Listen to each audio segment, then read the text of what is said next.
This episode of Goosebumps Crew is sponsored by Trophy Smack. Celebrate your wins and losses in style with your own customizable trophies, belts, and rings. Link in the description, but more on that later. The most thrilling, spine-tingling series ever. From the pages of R.L. Stein's best-selling books, And the screams go on forever and ever. We now return to Goosebumps.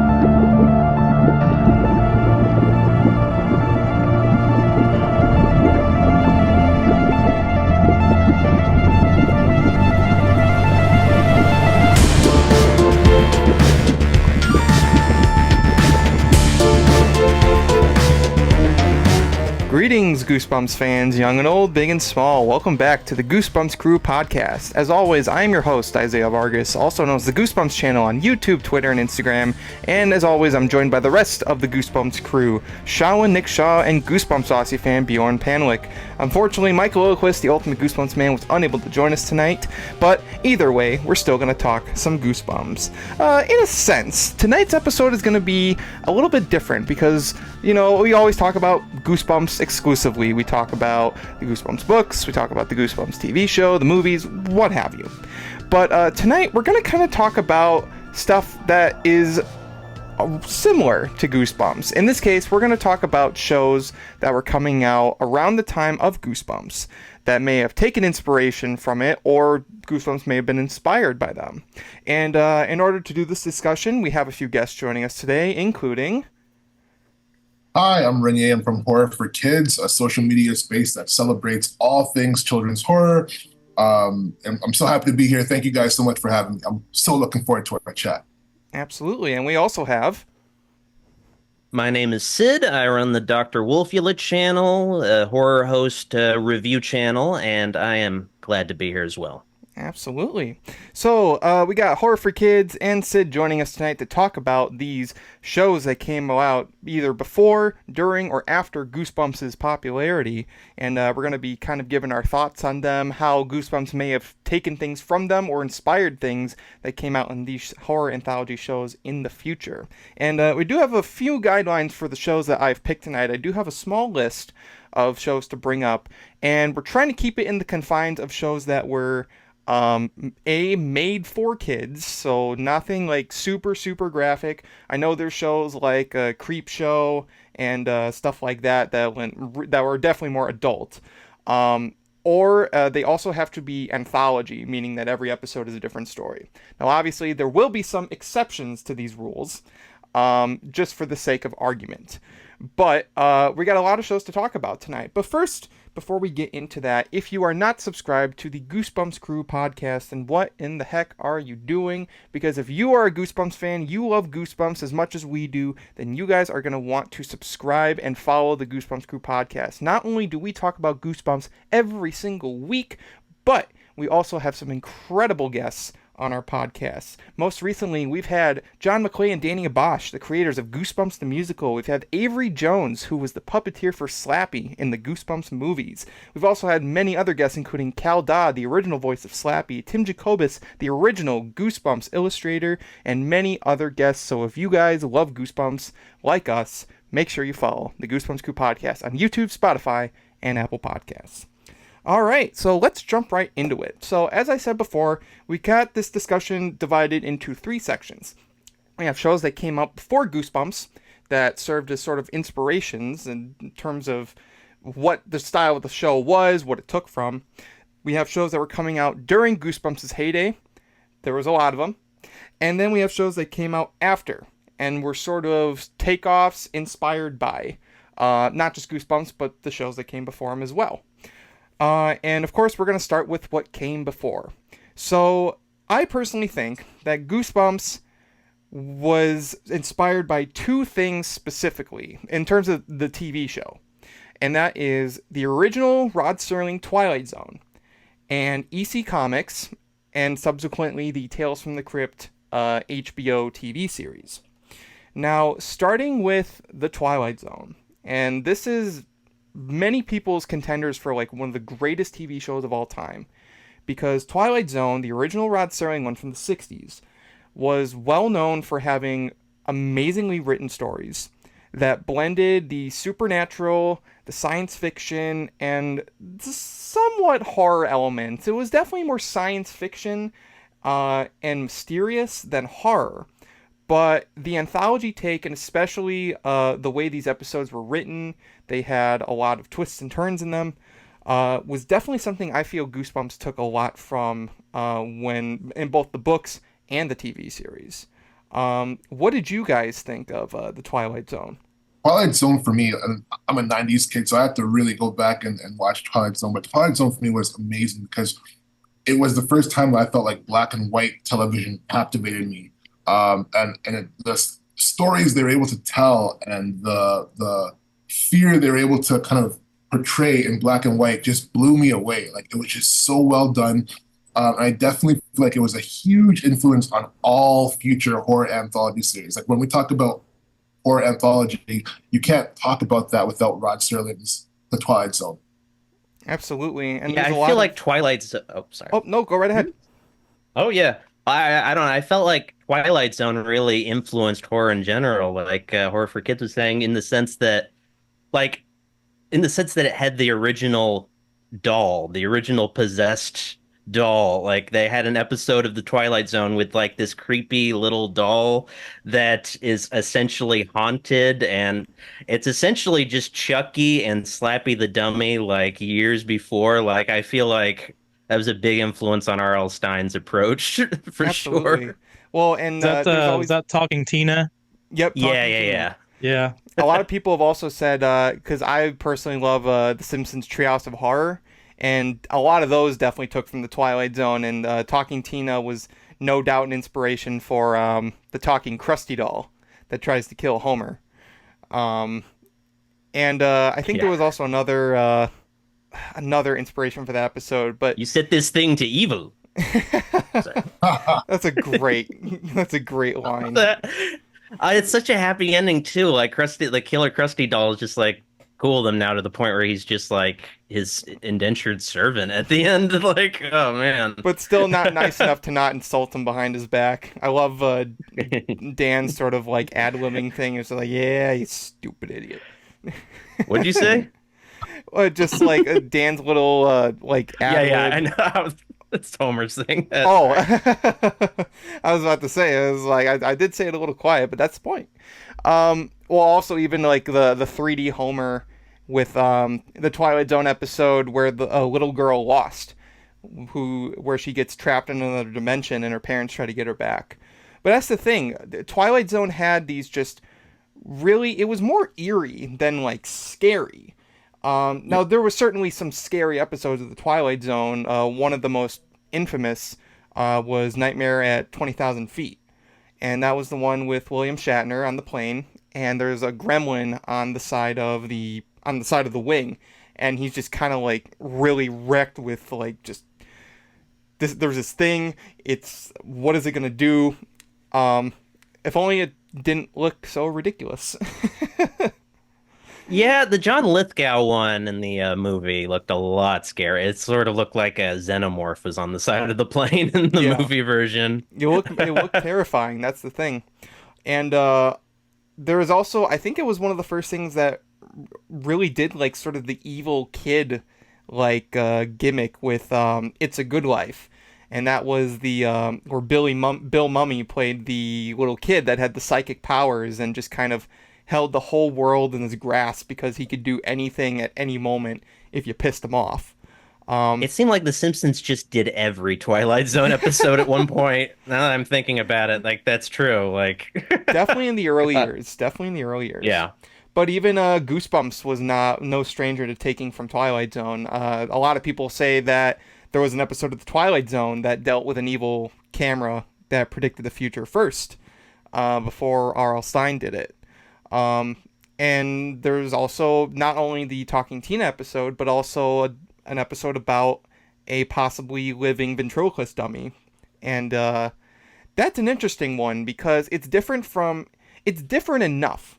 The episode, I forget the name, but it basically dealt with a ventriloquist and his dummy, and you get kind of the sense that the ventriloquist, because usually in horror, there's two ways to do an evil or living ventriloquist dummy. Number one is the ventriloquist is just crazy. Like, he's just kind of got like this split personality going on. I think that was an Anthony Hopkins movie in the 70s, Magic. Yeah, that was... Yeah. Yeah, so it wasn't really the dummy. It was just kind of like the ventriloquist going insane.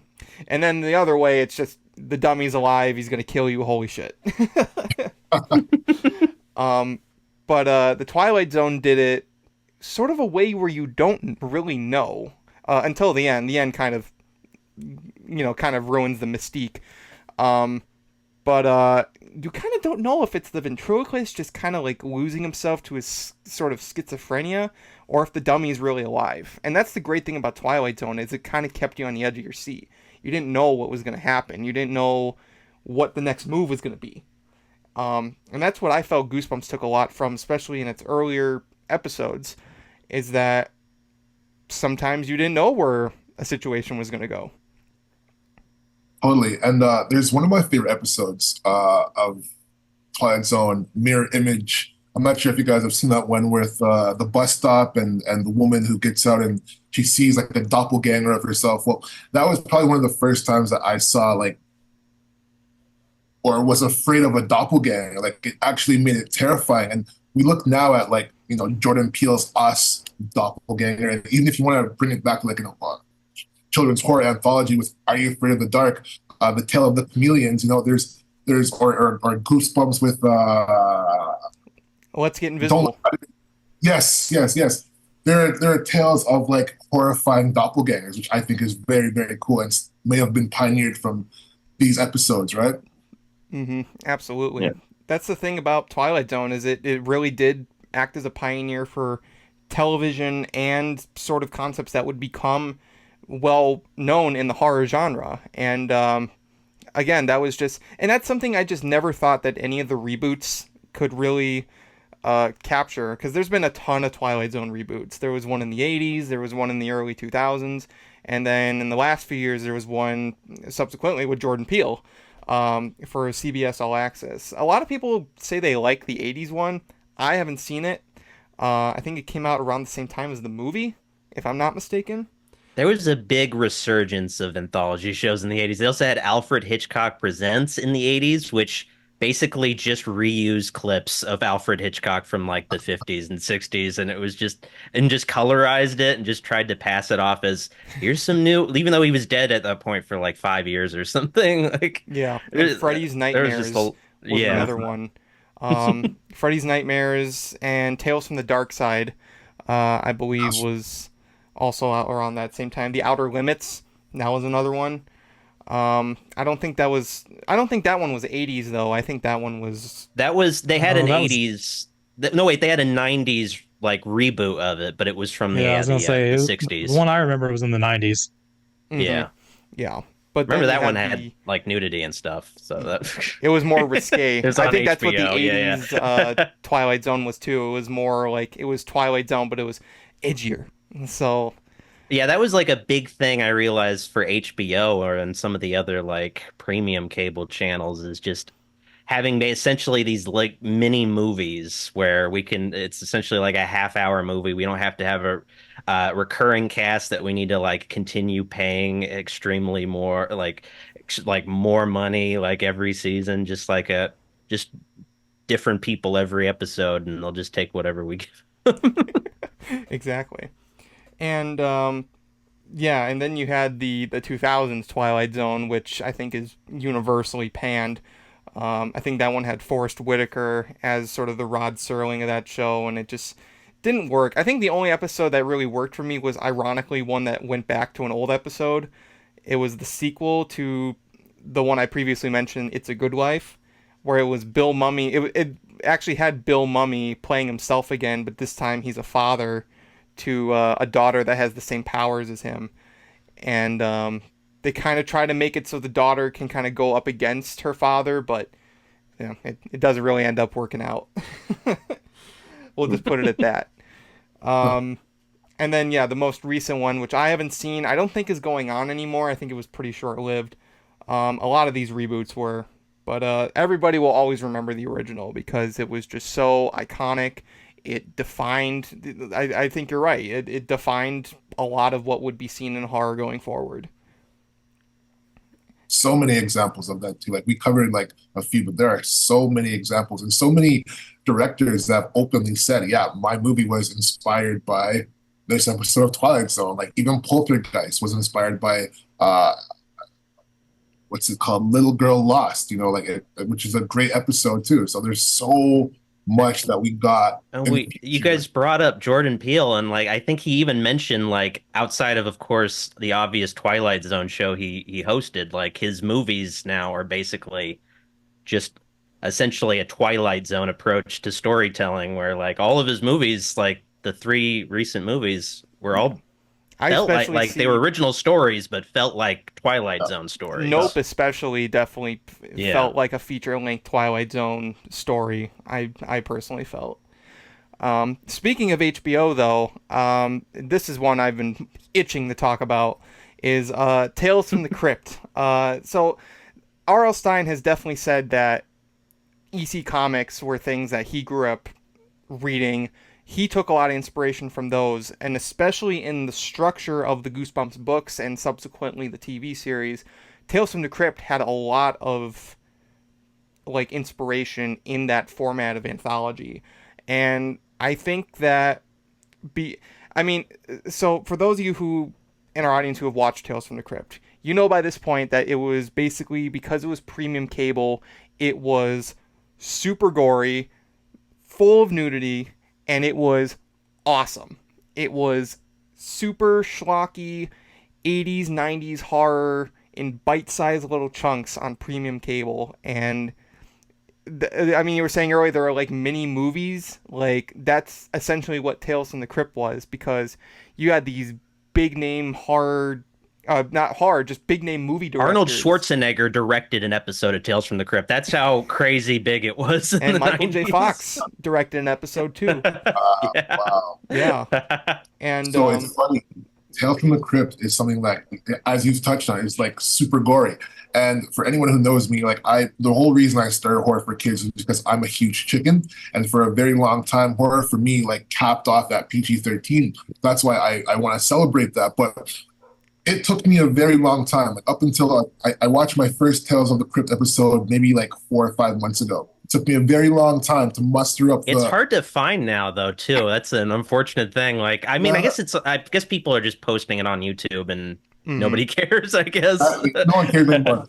But in terms of the gore, like as you said, that was something that you just didn't see on TV at the time. It was like it was so good, so good. Now I can watch it and like really appreciate all of it. But wow, super intense episodes that you did not see on TV at the time.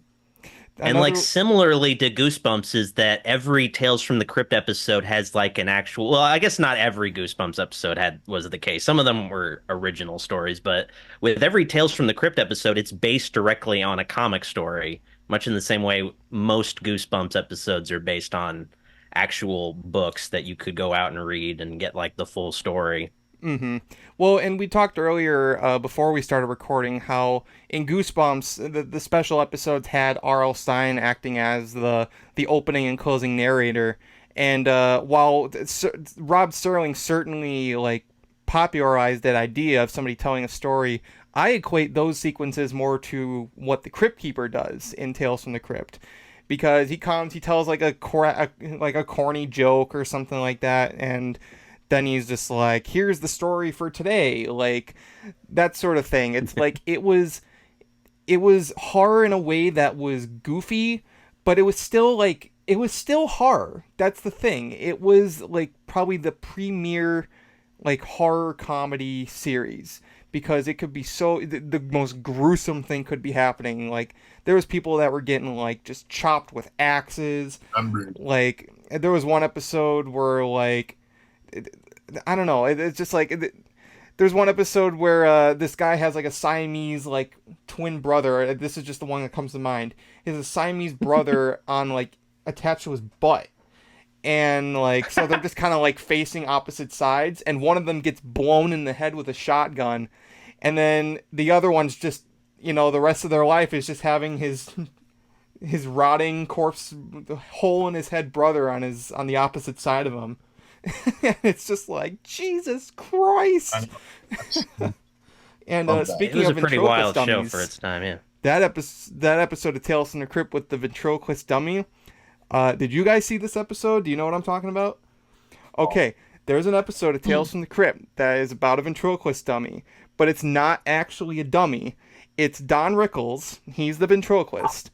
And the dummy he has is actually his deformed twin brother that's attached to his hand. His hand is just a head with little arms, and that's the dummy, and he's got this little voice. He's like, "Hey, everybody!"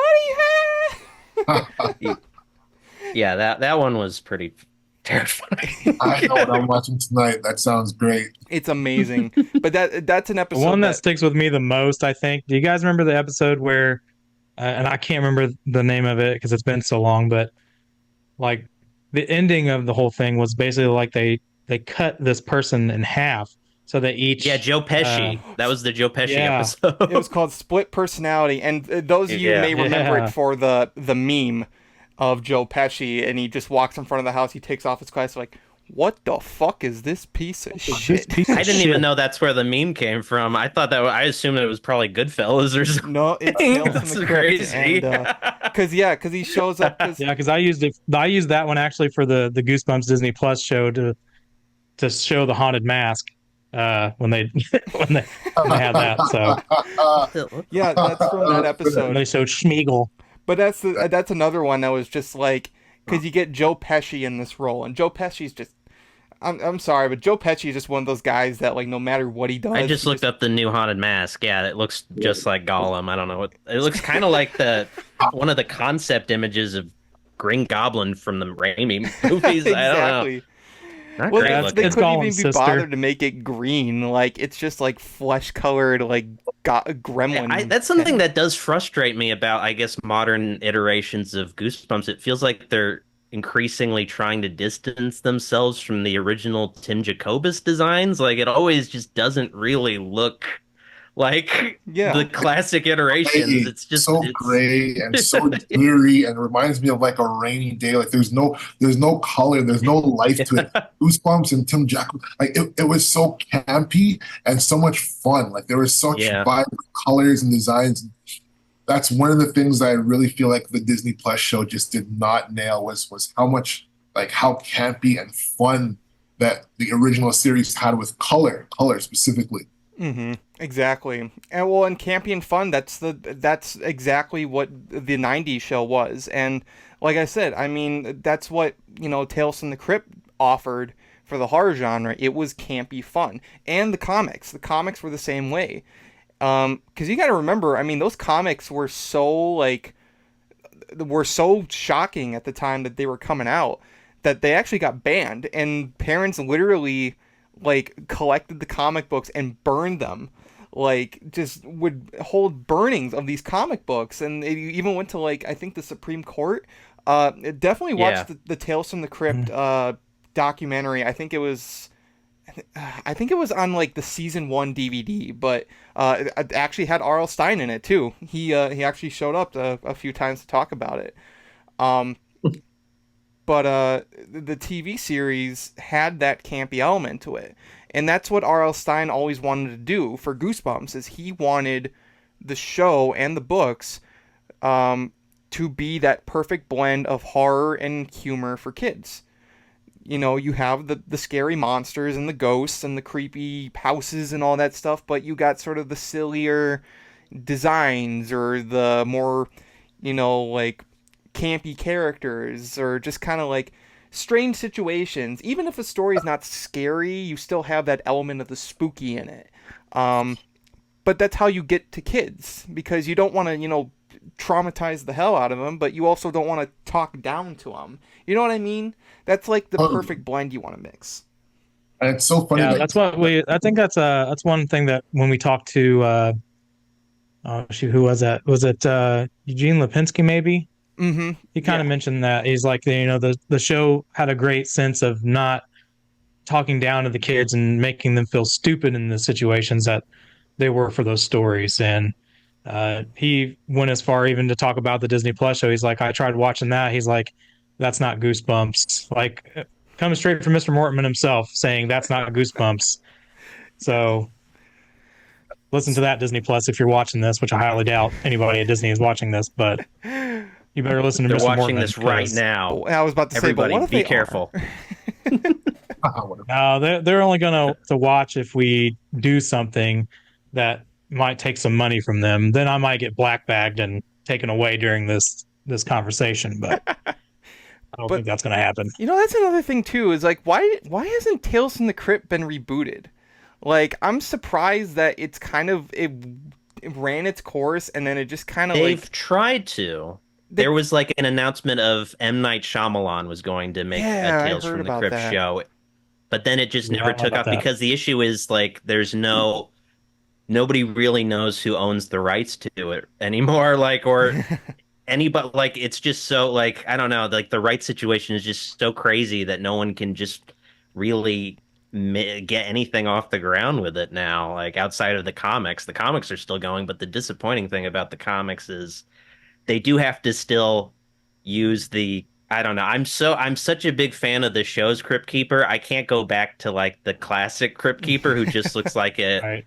kind of like Doc Brown, like an old man. Like he doesn't look zombified. Like I'm just so attached to that version, but it seems like they can't even use him in the comics. Like, that's not the version that I would unfortunate imagine. thing about a lot of this stuff is like we get all these really great horror icons, but they're just in limbo because of stupid legal stuff. Like Friday the 13th has been, Nightmare on Elm Street is in that whole pickle now, and Tales from the Crypt. I mean, it's unfortunately we are not getting these reboots done properly. but something that just occurred to me is how, like, even though Tales from the Crypt was a show for adults, they were marketing it heavily to kids to the point where Crypt Keeper was a host of Kids WB for a few years. Like he would just show up and it'd be like a sort of creepier version of the Crypt Keeper as well, a later version. I think it's because they didn't have enough puppeteers to do it, so his eyes would just be the same way the whole time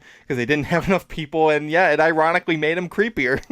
And actually, I guess that makes sense because I also forgot they made a Tales from the Crypt cartoon series for kids. I totally forgot about that for a second. That I would love to see a reboot of, especially like because I'm super into the new X-Men 97 series. Yes. If we got Tales from the Crypt animated series reboot from like those same writers or whatever, I would be here for it because they are killing it. Especially like you said, the past 2 episodes have been so horror coded that like I would love to see what we could do now with like a reboot of Tales of the Crypt for kids in an animated version. I think it'd be really, really cool. Exactly. And that was that show was like, but it was interesting because Tales from the Crypt was kind of marketed to kids, even though it was so horrifying and bloody and like just not made for kids. Kids still watched it. It was the 80s. Yeah, totally. And the cool thing about the show was the 80s. No, it's totally cool. I'm glad you said that it was the 80s because we got so many 80s horror properties as children's shows, as children's toys. Like it was a huge time for like franchises that were more aimed at adults to be transitioned into kids shows and kids movies. Mm-hmm. The cool thing about Tales from the Crypt was it had the gore and the nudity, but it was designed in such a way where you could cut that stuff out easily for syndication. Because I watched the show originally in syndication, and it's like something you could watch as a kid. I remember watching the Split Personality episode with Joe Pesci, and the episode ends with Joe Pesci in a bed.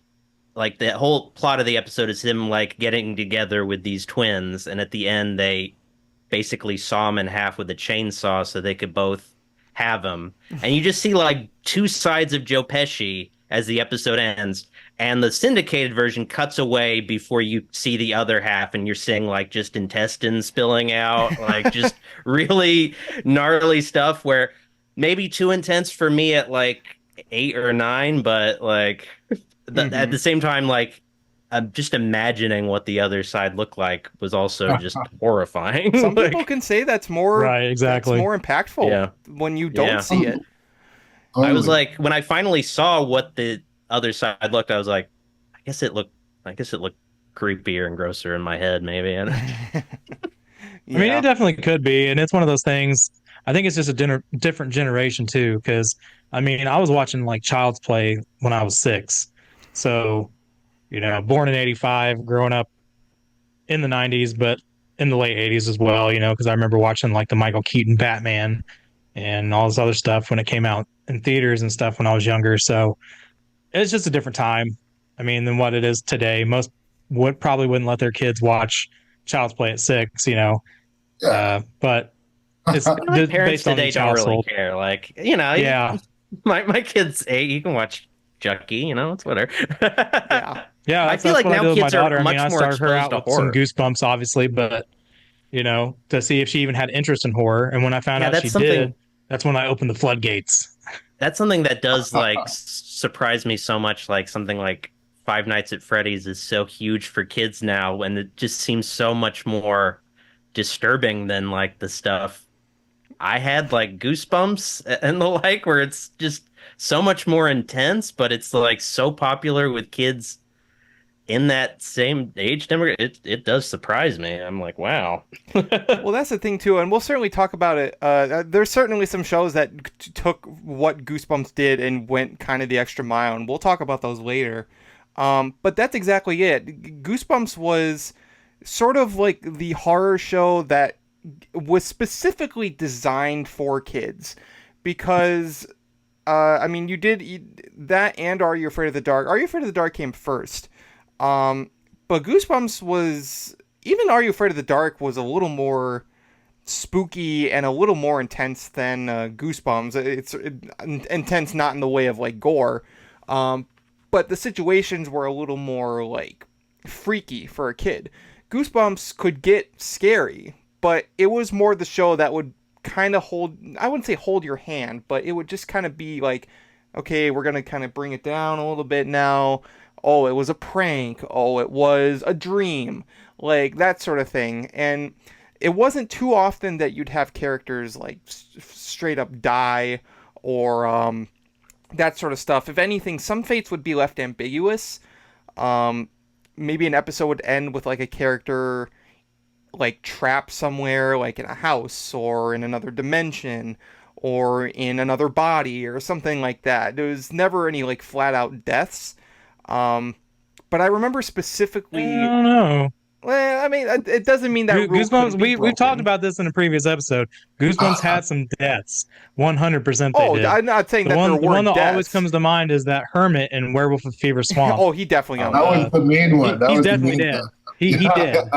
Yeah. Which is funny because that character Also- lives in the book, and he actually, I think he gets Grady to safety in the book. But yeah, in the episode, they just kill that guy. He gets That was one of the most shocking things for me to see in a Goosebumps episode for sure. I mean, that episode was just intense all around. I mean, that's with werewolf stories, you're always going to get like a little more like violent because of the very nature of those kinds of creatures. But that episode was like in its very nature, like once you get to the climax, and I always imagined it like right when you get to the point where the werewolf's in the living room and the sister like turns around, that's when the episode suddenly floors it, and it's just like that for the rest of the rest of the runtime. Like, yeah. But no, I guess what I mean by that is that it was horror in a sense that it wasn't going to go too far where it was going to traumatize kids. It could get scary, especially in the first and second seasons. It was more like Twilight Zone in a sense where it would kind of linger. It was more eerie. It was more creepy, in a sense. But in a way that made I don't know. it so Tell that to Bjorn's brother. What was that? I said, tell that to Bjorn's brother. Yeah, I get No, that one right didn't there. hold its hand. Yeah. I don't know. Welcome to Dead House. Skelly Cry Monster didn't really hold my hand as a kid. Those few episodes. Welcome to Dead House. Welcome to Dead House was one of my favorites. That was absolute horror right there. for sure. As a Mhm. kid, being like dead children, yeah, crazy. Yeah. I'm glad that you have this whole conversation now of like how Goosebumps was a lot more fun and campier than Are You Afraid of the Dark? Because I just finished watching Welcome to Horrorland, Mhm. and perfectly encapsulates everything that you just said in the sense of, yeah, it's a horrifying thing that's happening, and there are some really, really scary elements to it. But there's a lot of goofy, fun things they do with the whole game show. I was laughing at that. And just some of the comments made in like the fun house in front of the parents and their reaction to things. There's a lot of lightheartedness to it. Are You Afraid of the Dark? There are some episodes that weren't that lighthearted, that are pretty damn dark. Especially like, and one of the things that I love about it too is like, even in the latter seasons, there are some episodes that don't get the credit that they deserve, that introduce kids to like cannibalism. I'll never forget that episode with the woman. I don't know if you guys saw it. She rents the apartment in this condo or something like that, and who she rents, like her landlord, like essentially eats her, and the kids find her dress and like her parts in like a stew or something like that. It's really creepy. Goosebumps didn't really get that far. Dahmer stuff. That's the Yeah. thing. That's the thing. It Are You was the Afraid of the first Dark time. was willing to go the extra mile. It could really imply like the most horrible things. It wouldn't show it. Like Tales from the Crypt would show it. Are You Afraid of the Dark would have it but not show it. Goosebumps was more likely to lean into the fun, campy side of things. That's really where I was kind of going with that whole analogy, is that Goosebumps was fun. Everything else kind of, it could be scary, but it could be fun at the same time. You have this whole, you have an episode with these pumpkin heads that, take these kids trick-or-treating. Oh, it was just a prank. They also killed people. They also killed. They This is also what I'm ate- saying. Like they do a very sneaky way of modernizing We'll be it back for to eat network you television next to get year. away with things. Yes. Yeah, they ate for adults. Mr. Mortman got eaten alive by the parents at the end, which was a great twist. And so Goosebumps had their deaths. They just didn't. They told you about it. They were They hinted implied at some of most. them, but they were not ever shown because they couldn't for network.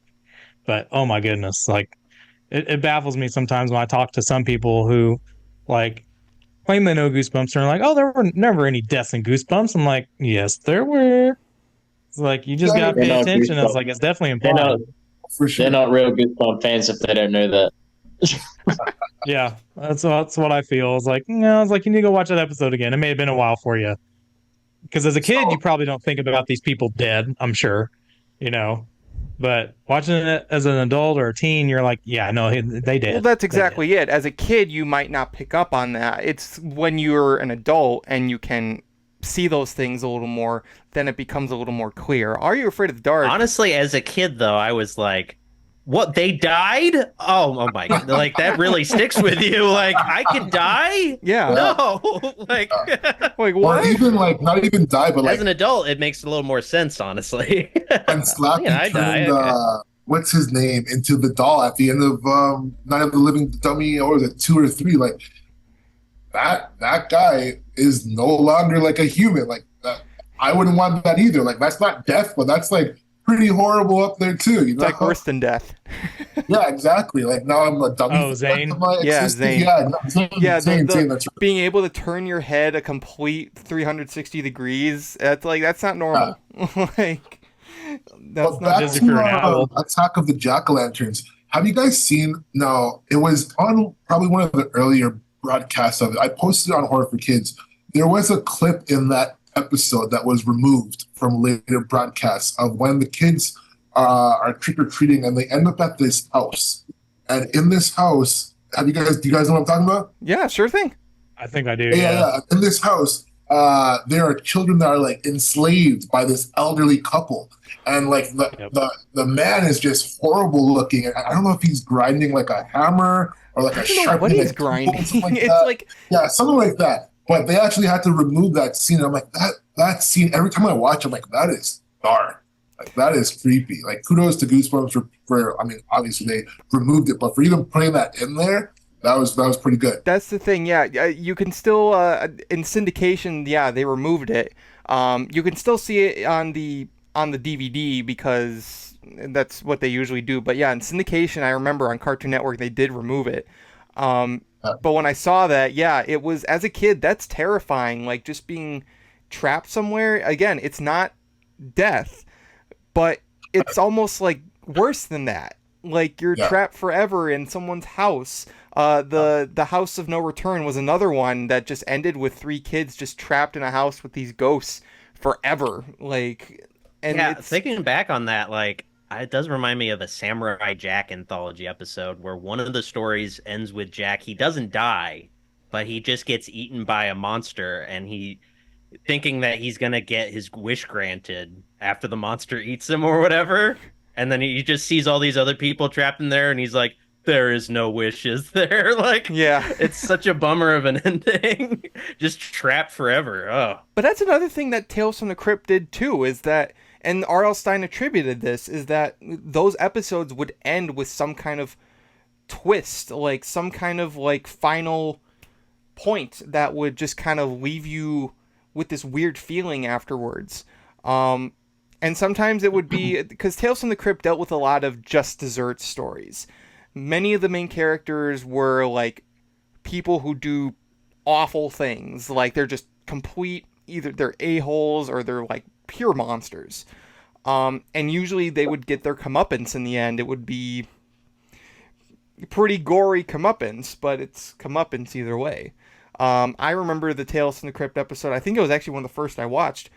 Collection completed. That ends with it's this one where this old man retires and his wife is like, the actor passed away like I think a couple weeks ago actually. Yeah, I think he did. Yeah. That's really sad. But I mean, yeah, sorry, I was just thinking that. No, unfortunately. Way to bring the room down. Yeah, I know. I always make fun, bro. So anyway, let's talk about how he died in the episode. What's his name again? No, but I just remember it ended with, because this whole episode, this guy just hates how many pets his wife is bringing in, so he ends up like killing all of them except for one and taxiderming them, and she like gets really pissed off with him because her cat is still alive and he's about to like do the same to the cat, and she bludgeons him with a hammer, and you don't see what happens. It just cuts to like the next day, and he's off in the corner. You don't see him yet, and the neighbor comes in. And he's like, "Hey, how you guys doing?" And it's like, "Where's so and so?" And she's just like, "Oh, he's much happier now." And she moves out of the way so that you can see him, and he is stuffed, and his eyes are like taxidermy eyes, and he's just sitting there in a chair. That's how it ends. So that was directed by the Pet Cemetery director, and it was Emmett Walsh I was thinking of, who passed away recently. Yeah, so rest in peace it was. Him. I mean, it's not one of my personal favorites. I think most of it's kind of boring.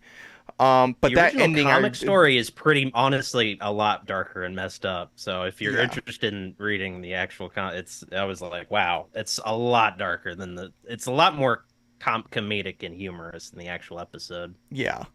But that's what Tales from the Crypt did, and I feel like that really translated in the Goosebumps books.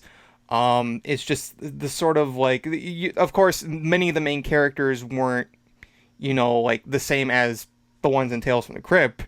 They were pretty virtuous, flawed but decent kids. But there was still that sense of comeuppance to like bully characters or like characters who really deserved it. Like again, like the House of No Return, the 3 bully characters, they're trying to get this kid in this house, and then they are the ones that end up trapped in there forever with the ghosts.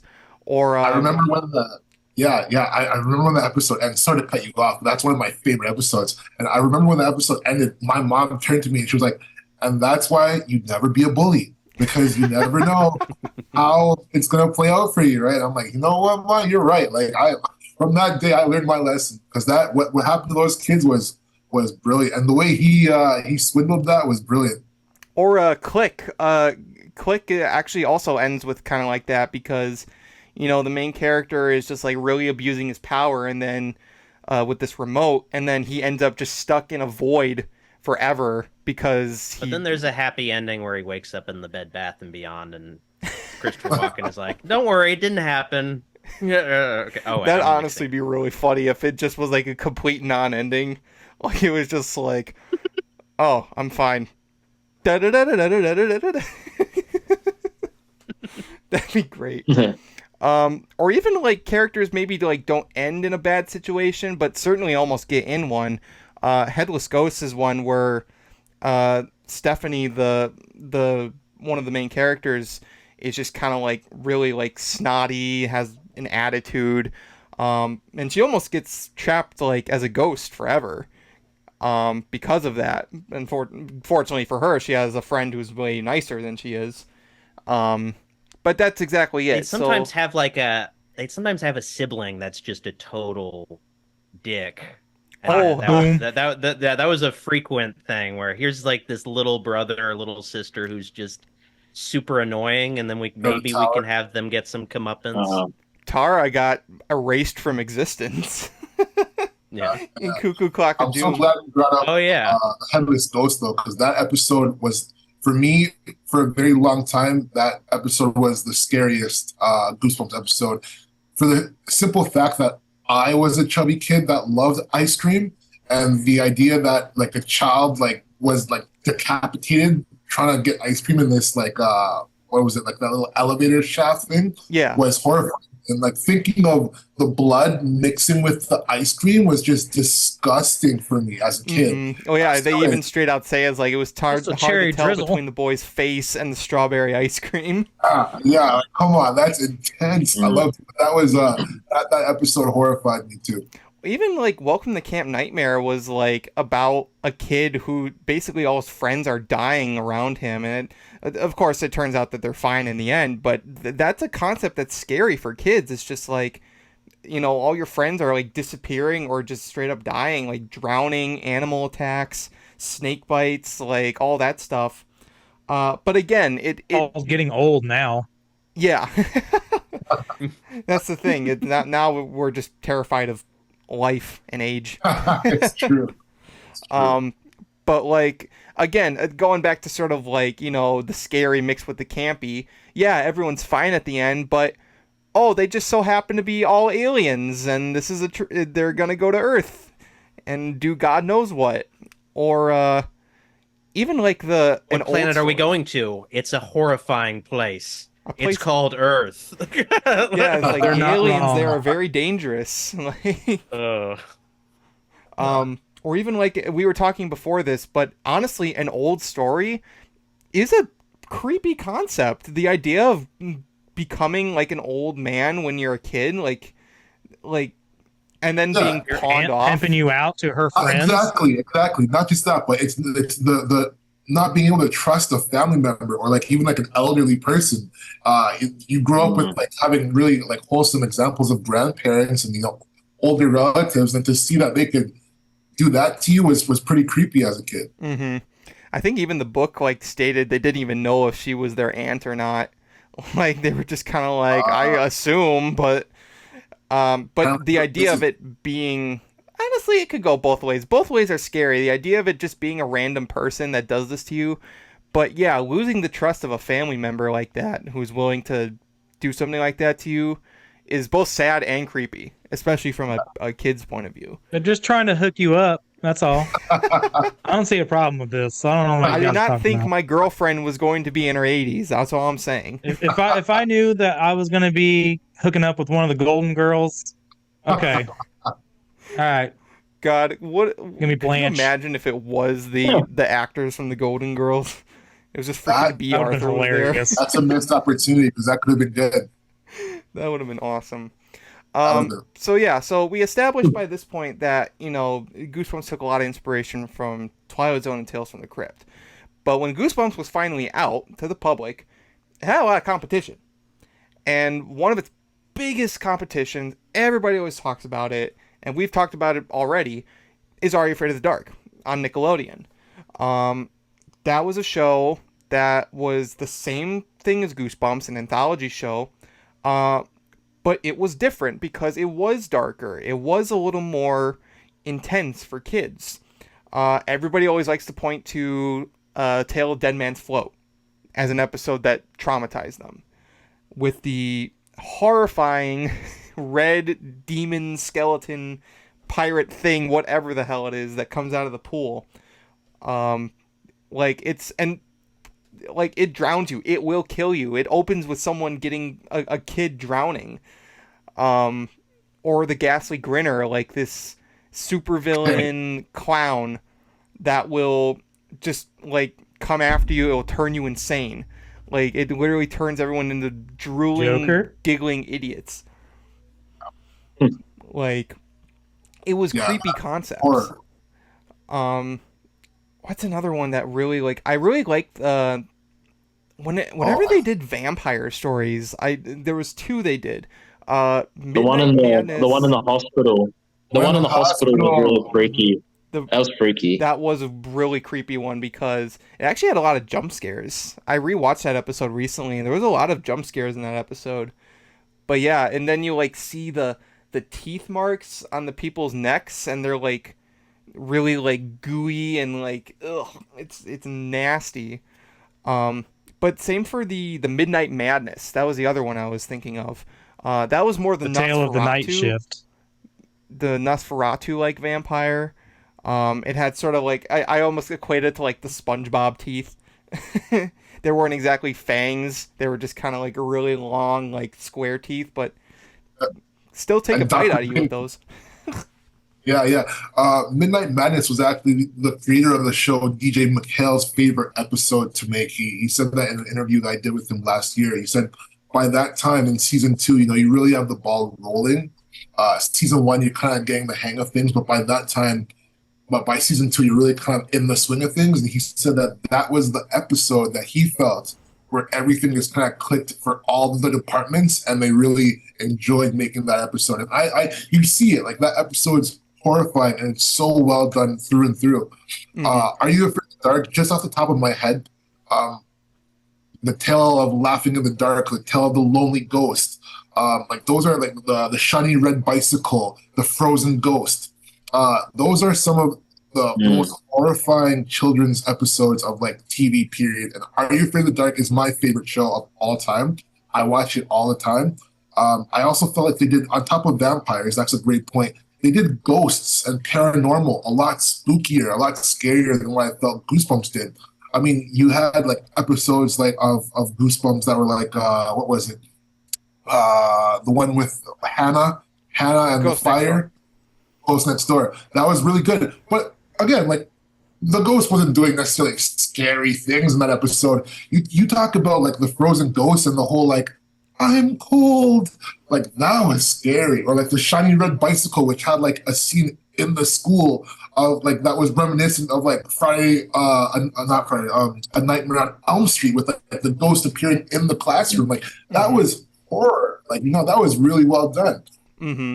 The thing about Goosebumps when they did ghost stories, they were more tragic in their approach. It was more, you would definitely get like some scary stuff, but Ghost Next Door was definitely more of like a sad story.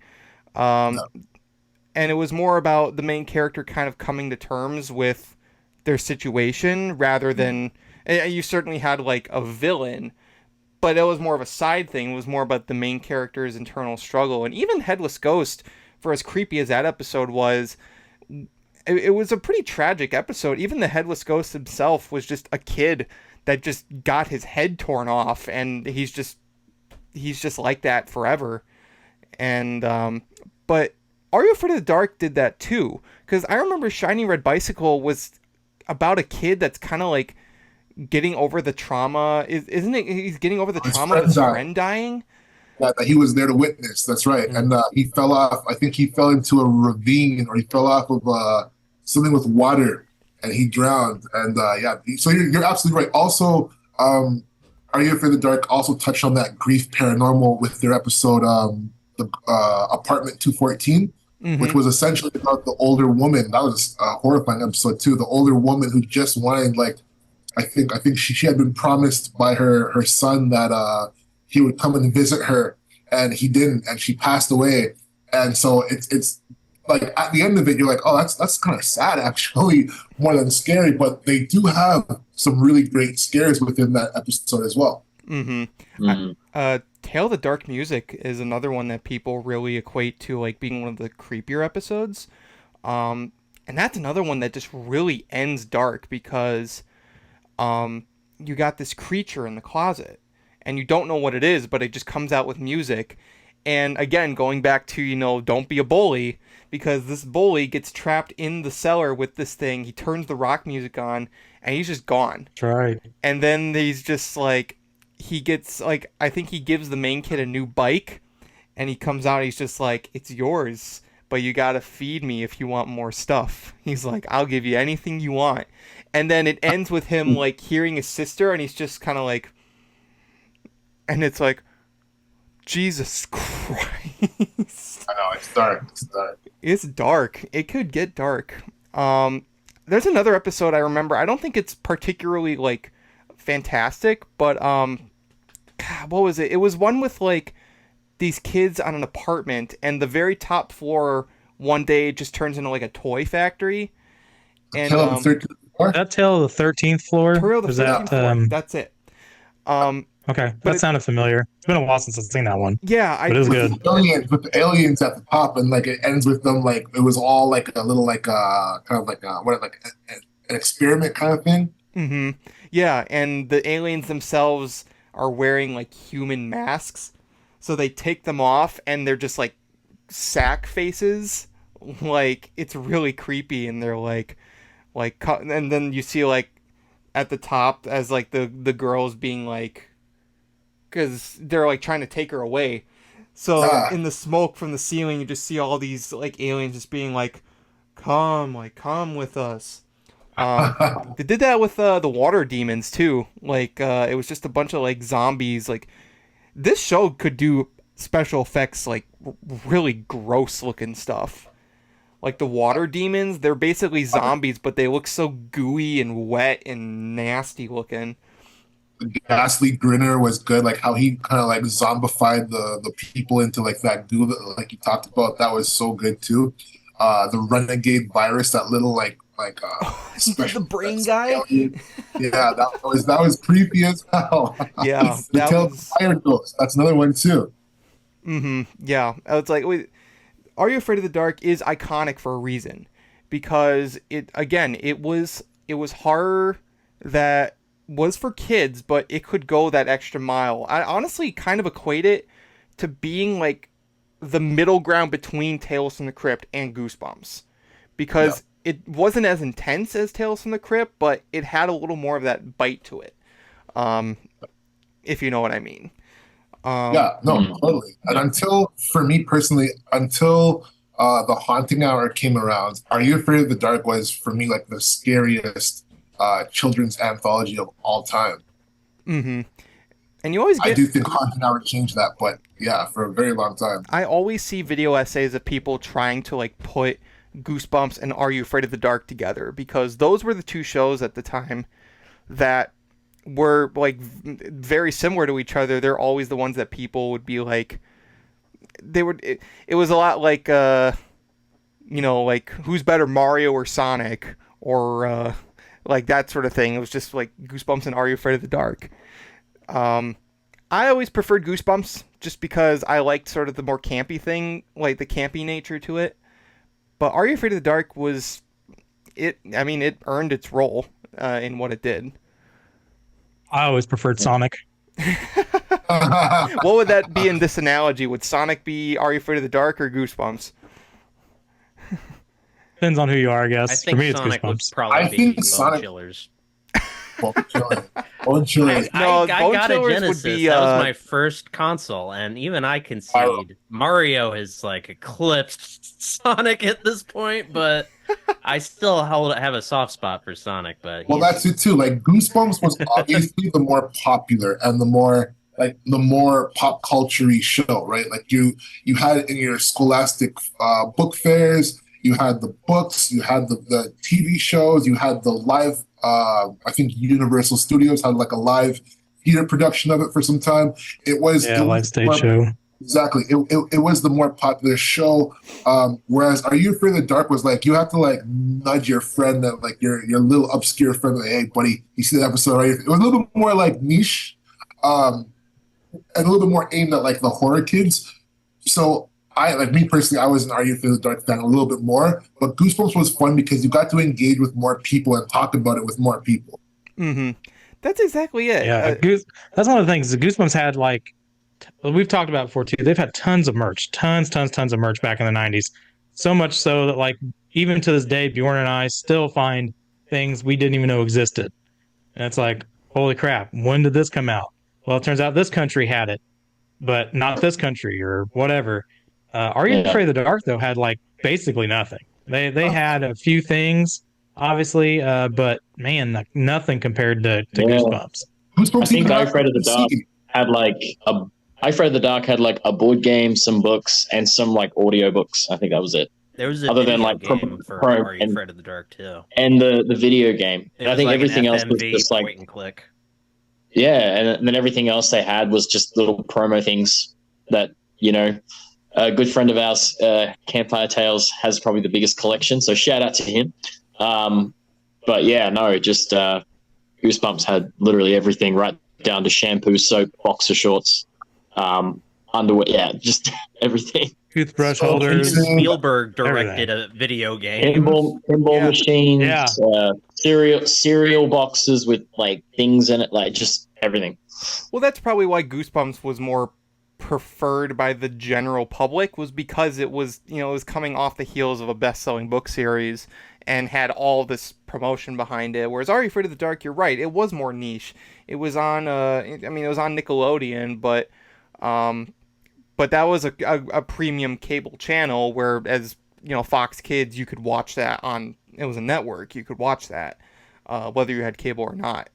But Are You Afraid of the Dark usually is like, people will, bring it up in succinction as like, wow, this was scary as a kid, like, whereas Goosebumps, like, again, it could have scary moments, but it's more well known for its silly, sort of more, ridiculous sort of plot lines,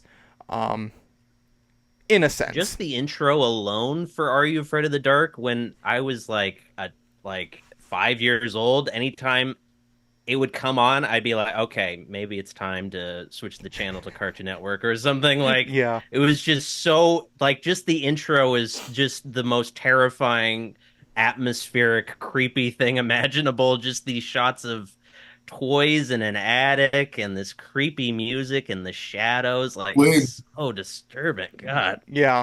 That's the thing. I put long ago, I put a Twitter post up. It was just like, which is better, the Goosebumps theme, the Goosebumps intro, or the Are You Afraid of the Dark intro? And everybody who said Goosebumps said it was just because of the theme song. Goosebumps theme song is more of like a bop. It slaps. Iconic. It gets you like in the mood. You're like, yeah, let's like watch some Goosebumps now. Are You Afraid of the Dark definitely went the more eerie approach, where it's like you're intrigued, but in a way where you're like cautious. Like that's the sort of thing. But it's the perfect representation, I think. Those openings, I think, are the perfect representation of what Goosebumps and Are You Afraid of the Dark were similar in, but also different in. Just in their very approach, if that makes any sense. Absolutely. And but those weren't the only shows that were out around the time. And Goosebumps actually had some direct competition on Fox Kids along with it, and that was Eerie, Indiana. Now, I didn't see Eerie, Indiana, so I don't know much about it. But I do know that it was a direct competitor with Goosebumps, because I think when it came out, it was actually kind of pushing. That was around the time that Goosebumps started getting a little less love from the Fox Kids network, was when Eerie, Indiana. And then Eerie, Indiana, like Goosebumps with Ultimate Goosebumps, then got Eerie, Indiana, The Other Dimension. So it was almost like in with the new, out with the old sort of thing with that. But yeah, I am not too familiar with Eerie, Indiana. Did you guys grow up with that? I grew up with it. I did. Yep. Funny enough, I wasn't as much of a fan of it as I was the other shows for the simple fact that I felt like Eerie Indiana was a cool show. It felt kind of like more sitcom-y, more toned down for me than what I was used to in Are You Afraid of the Dark. But there were some really cool episodes too. Yeah, from just from what I've saw of like promos, it looked like it was more serialized. It wasn't as much an anthology. It was just sort of a spooky show for kids. You would have, the spooky scenarios with ghosts and monsters and things like that. But it kind of started the trend of the horror show for kids that was more, that had a consistent line of characters as opposed to new stories. Now, me personally, while you can certainly do creepy scenarios in a show like that, I think the things that an anthology does is that you can do whatever you want in an episode. It ends right there. You don't have to follow anything up. Whereas with a serialized show, you basically establish that the characters can never get hurt. You know that the characters are going to make it out of whatever situation they get in. Whereas an anthology, a character could die, and that's it. That's the end of the story right there. Yeah, that's the cool thing about Goosebumps is just, oh, this is the Haunted Mask episode. I can just put that on. I don't have to watch the previous one to understand what's going on. It's just put it on, ready to go. And I do feel like that's something that the newer series, both Are You Afraid of the Dark and Goosebumps, have kind of missed the magic on is the anthology. I do believe the next season of Goosebumps is an anthology on Disney Plus. I think I heard that. In a way, I think they're trying to double dip. I think they're trying to do an anthology, but they still want to have a consistent line of characters, in a sense, which is like pick one. It seems like they want to still tie it to the backstory for season one, based on what I've read. It's like pick one, like just do an anthology or don't. To your point, anthologies were so cool because, like you said, like people could die and that was it. And then for a kid, it's like also like attention span wise, like you've got like 22 minutes and you're good. All right, whole new story is the next one. Like you don't have to remember what happened on the episodes before to kind of keep track or to enjoy the series.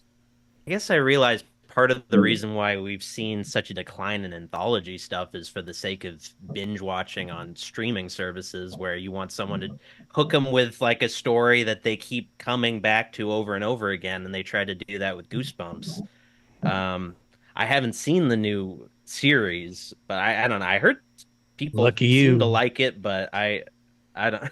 I just haven't checked it out yet. It's very mixed. I also heard that cost has to do with why they're making a lot less anthologies now, because the cost of having to create new sets for each and every episode is greater than a continuous, oh well, this is the house that they live in, this is the street that they're on. Having to create new sets like 24 times for a season, I think I read they're not really into. Well, the funny thing about the original Goosebumps show is they didn't really build any sets. They just went to like schools or somebody's house. Like the Horrorland episode, they just shot it like a national park, like just a public park, but they just put up signs that said, here's a ride. They put a coffin in a river to make it seem like it's a river ride. Like, but I guess that kind of can't quite There's a shoestring budget. And I always equated everyone we've had on have all said the same thing, like, oh, we shot this, like the opening intro, for instance, like, oh, we shot this at so-and-so's house from their porch with the dog that's there. That's why you see somebody walking in the background on the street, probably just for leisurely walk that day. Everything that they shot, including the person who's walking up the hill who's supposed to be Stein, that's just an overshot of the town from a hill that's like near this person's house. It's like all the stuff we're hearing, we're like, yeah, it's smart. It's like, why build stuff? It's already there. I have another thing I wanted to mention, but really quick. I don't know why this just popped in my head, but there's a video I shared a while back on my Instagram that was just like the Goosebumps Midget intro porn. if it went wrong, and it was just like someone like carrying the briefcase and all the papers fall out, and he's just like, "Ah, God damn it. Son of a bitch." That's funny. But no, that's exactly it, is that there seems to be a decline in those anthology shows, and it's sad. It really is, because, but even then, it's like, I don't know. I feel like they could do some workarounds with, like, if it is a hassle. I think when we talked to who did we talk to? We talked to someone. They were just like, Ron Oliver. They were just like, we basically just used every kid in Canada. It was just like, in fact, they always Yeah, I talked know about. they've all said that. I think even back to Alan and Matt, they're like, we just used every kid in Canada at the time. And I think it was Ron who said that the talent pool back then wasn't as large as it is now. Mhm. So that's why you see people from Goosebumps on Are You Afraid of the Dark, or vice versa. That was the thing. That's another reason why Goosebumps and Are You Afraid of the Dark are often compared, is that they shared a lot Ryan of the same. Gosling on both shows at one point. Yeah, he was on Yeah.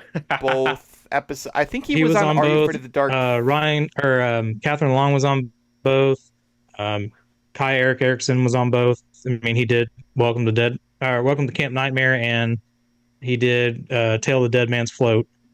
And then Amos Crawley, who we just had on recently, obviously he played Chuck in The Haunted Mask, but then he was in Tale of the Ghastly Grinner.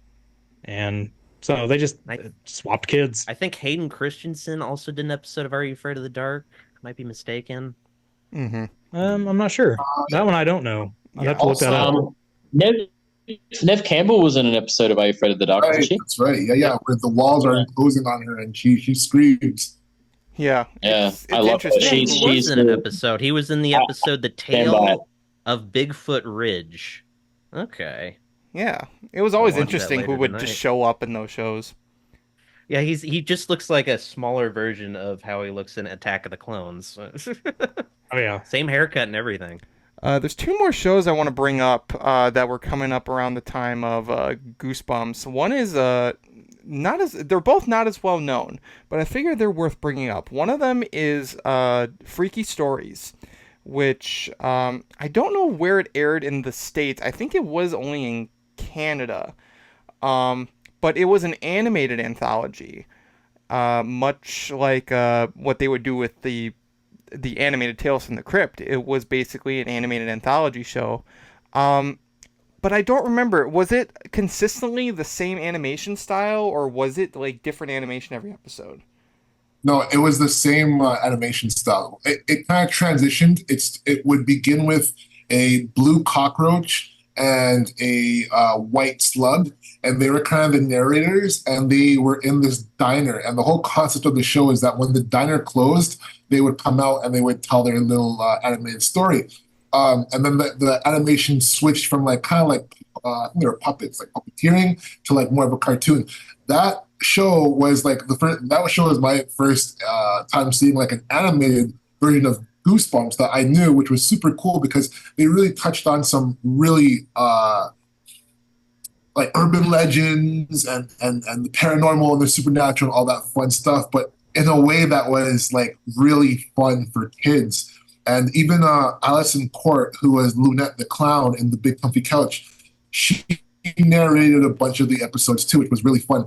And the episodes were all narrated in like all these weird and wacky voices that kind of gave them a really authentic feel. Like it really felt like your uncle was telling you a story, or your friend's dad was telling you a story, and they all started with this catchphrase, or they ended with this catchphrase of "It happened to a friend of mine." So it was all very like urban legendy, which was really cool. Yeah, absolutely. I remember, because I mean, I've always been like interested in how things were marketed back then, but I remember on YTV, which is where this stuff aired in Canada, those were the big three. It was Goosebumps, or the 4, 3, whatever they decided to market it as. Goosebumps, Are You Afraid of the Dark, Eerie Indiana, and Freaky Stories were always in that one perfect pylon. But Freaky Stories was different because it did take advantage of being animated. And I like that. I like that they had it like where it was being told by like different people.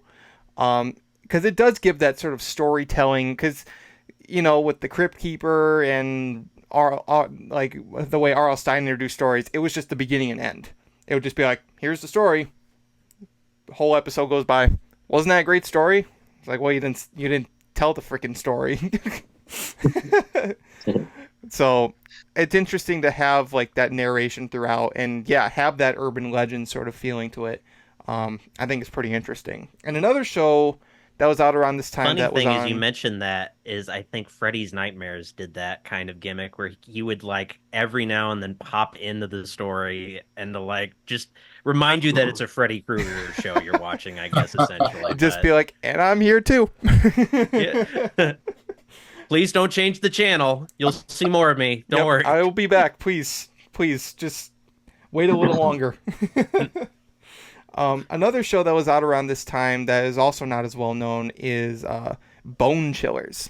Now, this series was based on a book series that was very Goosebumps similar, because obviously in the 90s, once Goosebumps was popular, everybody wanted to do Goosebumps. And this was one of the shows that was spawned from one of those series. Now, this show, like Eerie, Indiana, was basically adapted from these books, but it was the same cast of characters. But this show was really campy. I mean, when I say campy, I mean really campy. I remember there was one episode, but it could get really gross too. Like, this show was nasty. There was one episode where they get a new lunch lady at the school, because this all takes place at a high school. And they get a new lunch lady, and like all the food is really, really Chris good. Farley. What was that? Oh, Chris Farley. I said, and it's Chris Farley. He's the lunch That lady. would be awesome. They get Adam Sandler to sing the song. But no, so like the food's really good, and like everyone is like just eating and eating and eating, and it's kind of changing. Like they're kind of like just becoming like super obsessed with it. But then they find out that the lunch lady is like some sort of fly creature, and all the food has like larvae inside of it. And they're eating all this food so that they can hatch her like fly babies. And it's nasty. And the only way they can stop the monster and like cure themselves is to eat mustard. They have to eat Jeff Goldblum. So they're That just like just made me squirting remember- mustard into their mouth, and then they just like this large like fly larva. It's nasty, but it's really fun. It actually just starred made me remember, Linda Cardellini, oh, sorry. who would be Velma in the live-action Scooby-Doo movies as one of the kid characters. Oh, she's sexy. She is. Just gonna put it out there. Yeah, she is. Oh, yeah, even now, still.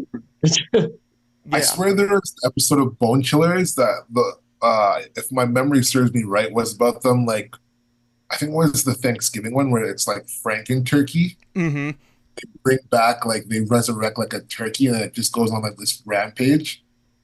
Yeah, it was like really ridiculous concepts, but also for some reason the way they shot it would still made it like a little creepy in some places. Like sometimes they would just have like really like dark lighting, like characters would just be in like just like this really like eerie, there'd be lots of thunder and lightning.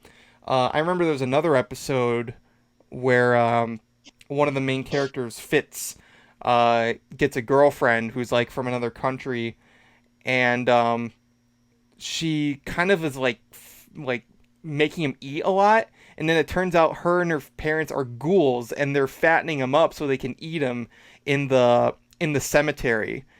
And it's like, and then they have this whole chase where they're in like the laboratory and the ghouls are like trying to get in. They're like, "Rah!" And it's, I mean, it was ridiculous, but it was a lot of fun. It was very short lived though. It was on ABC. It was just really an amazing time for children's horror. When you think about, we had all that going on at the same time, not only in television, but we had the books too. We had the Goosebumps books at the same time as the Bone Chillers, as the Spine Tinglers books. Like it was such a great time of horror meant for a younger audience, you know? Absolutely. It was a great time for horror, for kids growing up, and certainly, I mean, it influenced a lot with what would come. And we're going to talk more about that in just a second, but first, sorry, Nick, you have something? Actually, to interject, I had to look it up. But Eerie, Indiana came out before Goosebumps. They did not run at the same time unless it was reruns. It might have been rerun looks then like because it looks like Eerie, Indiana started in 91 and ended in 93.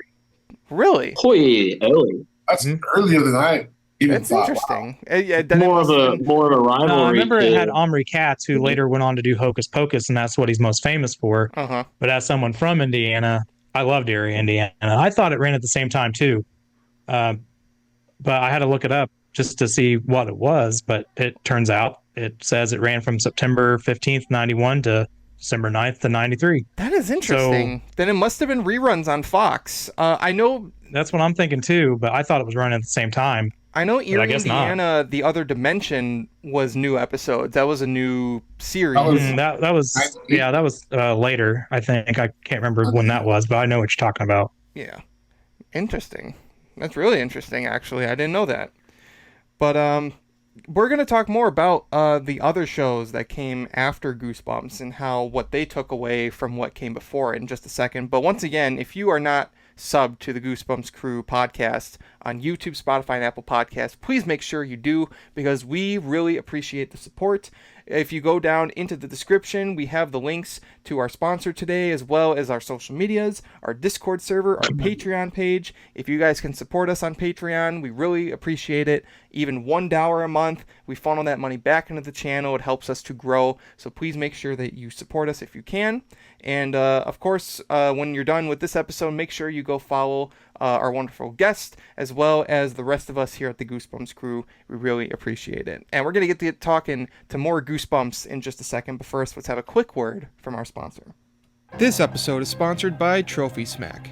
Everybody wants to feel like a winner, and what better way to feel like one than with a trophy of your accomplishment? As seen on ABC's Shark Tank, Trophy Smack is the ultimate destination for custom fantasy sports awards. Trophy Smack has what you need to celebrate your wins and losses with their large array of customizable championship trophies, belts, rings, and plaques. Their custom-made awards make for the perfect addition to almost any occasion, anything from fantasy football, corporate awards, gaming, wrestling, esports, and real sports. But even if you're not into sports, Trophy Smack products are customizable for anything, even for those who want a nice shiny trophy for being the best Goosebumps fan ever. Trophy Smack uses top-of-the-line materials to make superior-made awards that will last for years and years, and made to suit any price point. And if that weren't enough, not only does Trophy Smack have quality-made products for affordable prices, but they also include free shipping, free engraving, and 100% guaranteed satisfaction.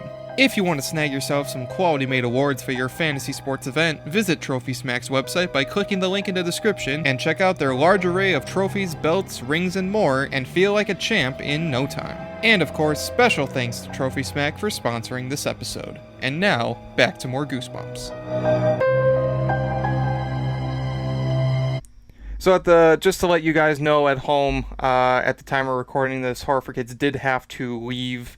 So it's just going to be the four of us going forward. And one thing I want to bring up is that while He was killed off screen. We talked about killed this. off screen, we got rid of him. He got mauled by a friggin' werewolf or something. This Goosebumps episode, he was killed off screen. Wait, what's gonna happen to me after this episode's recorded then? What? That is undecided. Depends on your next set of answers. Yeah. There's a guy Like in the the Horrorland corner game. that's like determining your fate. Anyway, so we're gonna move on now to sort of the shows that came after Goosebumps that were similar in their styles and most likely took a lot of inspiration. And funny enough, the next two shows we were gonna bring up are also from R.L. Stine, and the first of which came out pretty soon after Goosebumps ended, was based on another R.L. Stine series, The Nightmare Room. Now, this was a very short-lived series that was on Kids WB in the early 2000s, and this was based on the book series of the same name. And I remember seeing like promos for funny enough, the promos I saw for it were on my old Scooby-Doo VHS tapes, and it would just be like this like really creepy stuff. There'd be like, I don't know, I remember there was like a book with like cockroaches coming out of it. There was a Halloween party with a hand that was like reaching out of like a bobbing for apples thing and just grabbing someone. And But I rewatched this show because you can find the episodes on YouTube. Unfortunately, I don't believe there's been. I think there was a few DVD releases, but those were like out of print, I think. So it's a little obscure, but I don't think it deserves to be. I think it's a pretty underrated show, because it was doing a lot of what Goosebumps did, but again, taking it a little step higher. First of all, this show had an amazing intro. The narrator of the show was James Avery, best known as Uncle Phil in Fresh Prince of Bel-Air, and also the voice of Shredder in the 80s Ninja Turtles cartoon. And he does the narration. He plays R.L. Stine in this show. And he introduces the story and then does the little, the ending monologue. And this show had some pretty creepy concepts. One I remember was called Scareful What You Wish For. And it was about this boy who's growing up, and he has like this doll that he's like had since childhood. But it seems like the doll kind of has a life of its own. And it's kind of going off the evil doll sort of, possessed doll sort of thing, but it has a really creepy ending. And that's the thing we were talking about earlier, is that, you do these stories almost. Here's what I equate stories like these anthologies do. They're almost like cautionary tales in some way. It's almost like they're teaching sort of morals. Not all the time. Sometimes you just have creepy shit happen for no reason. Another episode I remember the thing about this show that was just insane to me was the cast. Was insanity. Shia LaBeouf, Dylan Cole Sprouse, Justin Burfield, Frankie Muniz, Amanda Bynes. Like, what the fuck? You look at these kids, man, in this show. It's insane how they actually got these actors. So they must have all been Goosebumps fans. Did they shoot Nightmare Room in the U.S. instead of Canada? I'm assuming maybe that's why it got so many. Yeah, if they had more well-known, recognizable kid actors, it was most likely in the States as opposed to Goosebumps. I got lucky with Ryan Gosling. Yeah, and Hayden Christensen. Adam Murray. Yeah, no, the Nightmare Room was a great show, and Amanda Bynes was famous when they did this because the Amanda Show was out. Like, she was a star. So like getting her in this at the time was like, whoa. So I don't know, maybe she knew someone that was working on the show, or she was simply a Goosebumps fan. You know what I mean? Like, a lot of them might have just been fans of Goosebumps or Fear Street or whatever prior to it, and was like, hell yeah, let's do this. But like Frankie Muniz, like getting him, I was like, are you serious? Like the dude was literally Malcolm in the Middle at this point. So, and then Justin Burfield was also in it episode. So it was. I wonder if they were, because this was around the time when R.L. Stine had his falling out with Scholastic. And I think maybe they were like, let's add some juice to this new Goosebumps thing, like by getting as many big names as we can get and try to make this a thing like Goosebumps. It seemed like it didn't reach that same level, but they definitely gave it a shot. Yeah. Yeah, they had the cast in there, the big child actor names at the time, like 100%. Like, so I remember watching this for the first time and just being like, for real, like every episode literally has a famous kid actor in it, or two or three, like in every episode. It was crazy. And this show was pretty creepy too. Like there was some pretty. The first episode that had Amanda Bynes in it is about this house that has a basement full of ghosts that like all their friends and family forgot about them, and then they try to lure more kids down in there so their friends and family can forget about them too. And it's like it's creepy. Even the Halloween episode deals with werewolves, and it ends with the main character supposedly getting mauled by a werewolf. Yeah. And again, it was heightened by that narration. Like, you would have sort of the really creepy ending, and then you would have the narration that just leaves you on a really it's a frightening note to leave out on. But there was still a bit of camp. I know in the episode Tangled Web, it deals with an incorrigible liar who Yeah. just like he lies all the time, and then all of a sudden I think he gets like hexed by a teacher or something like that, and all his Yeah. lies. Mr. What was his name again? Mr. Faber, I think was his name. Farber Remember, or it something. was like a I can't remember, but he was a famous dude actor as well. He was in that Kung Fu show.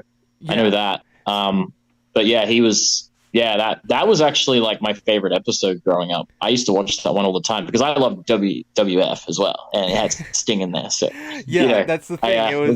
It could get silly because so basically it's a substitute teacher and this kid who lies all the time, and he just says, I'll believe everything you say.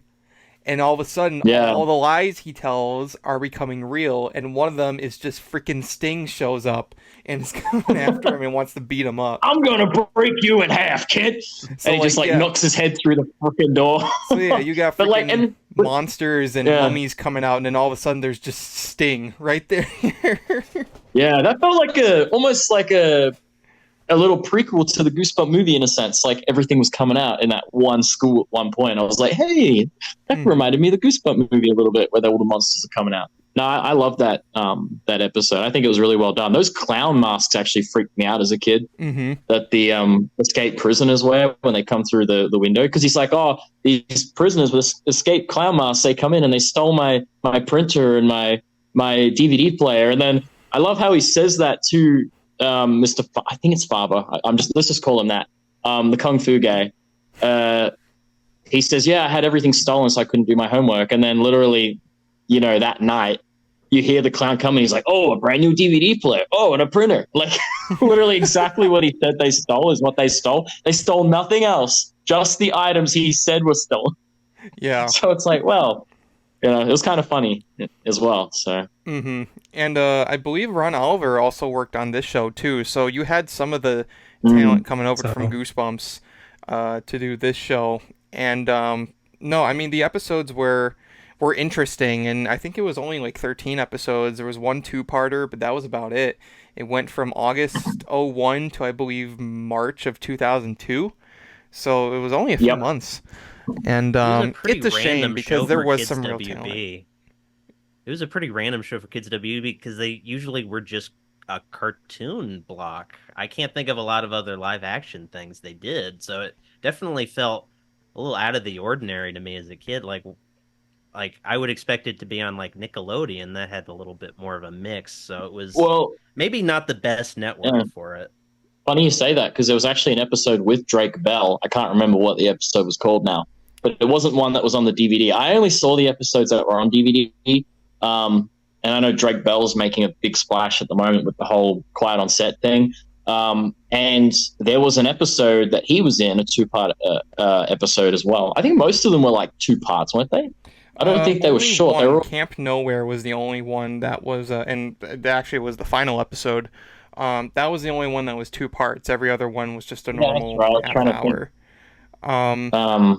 But Drake Bell was in the episode. It's funny, when I met Drake Bell, I was wearing my Goosebumps shirt when I met Drake Bell, and he goes, hey, I was in that. And I was like, you weren't in Goosebumps? He's like, no, I was in that other show he did.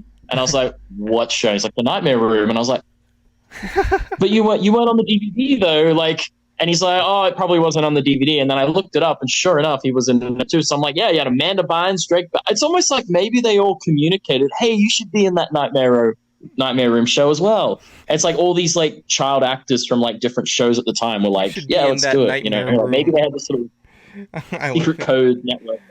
I don't know. Well, he was in the episode Dear Diary, I'm Dead, and that's like one of the most infamous cover arts from the original book series. It's the kid with the book and then the hands coming out of the book.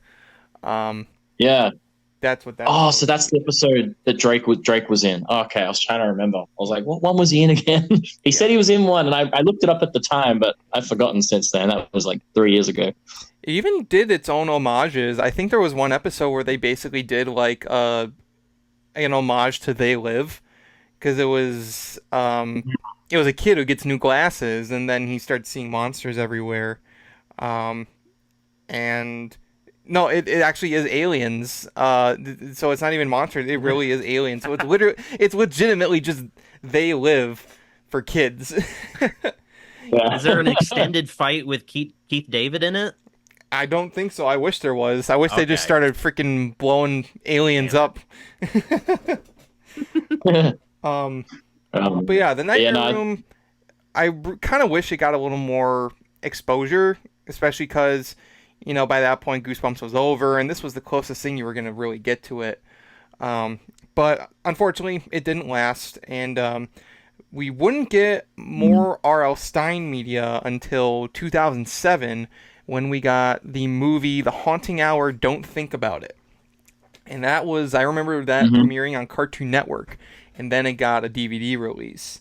And that movie had Emily Osment as the main character. It had Tobin Bell, which was pretty surprising. Jigsaw himself playing a mysterious shopkeeper, and he sells Emily Osment's character this book about a monster, like just this creature, and it says, "Don't think about it." So what does she do? She reads it to her little brother. And all of a sudden you got this two-headed spider monster creature, and it kidnaps her brother. And I just remember like being terrified of the promos for this movie. I remember like the brother ends up like in a big like spider web underneath, like in the sewers, and everything's just all like slimy and gross, and then you have this creature. It's a creepy movie. I would recommend it. But then we got The Haunting Hour. All I can think of now is you saying shopkeeper and Tobin Bell, as if Colin Fox didn't play the shopkeeper in The Haunted Mask and it was Tobin Bell. Hey, that'd be cool. Just the whole concept is just wild to me, because I mean, I'm not that he would do a bad job, but it's just now that he's Jigsaw primarily known for, it's kind of like, hello, Carly Beth, I want to play a game. It's so creepy to think about. Tobin Bell shows up in an episode of Seinfeld, and yeah, he's selling he's at a record store.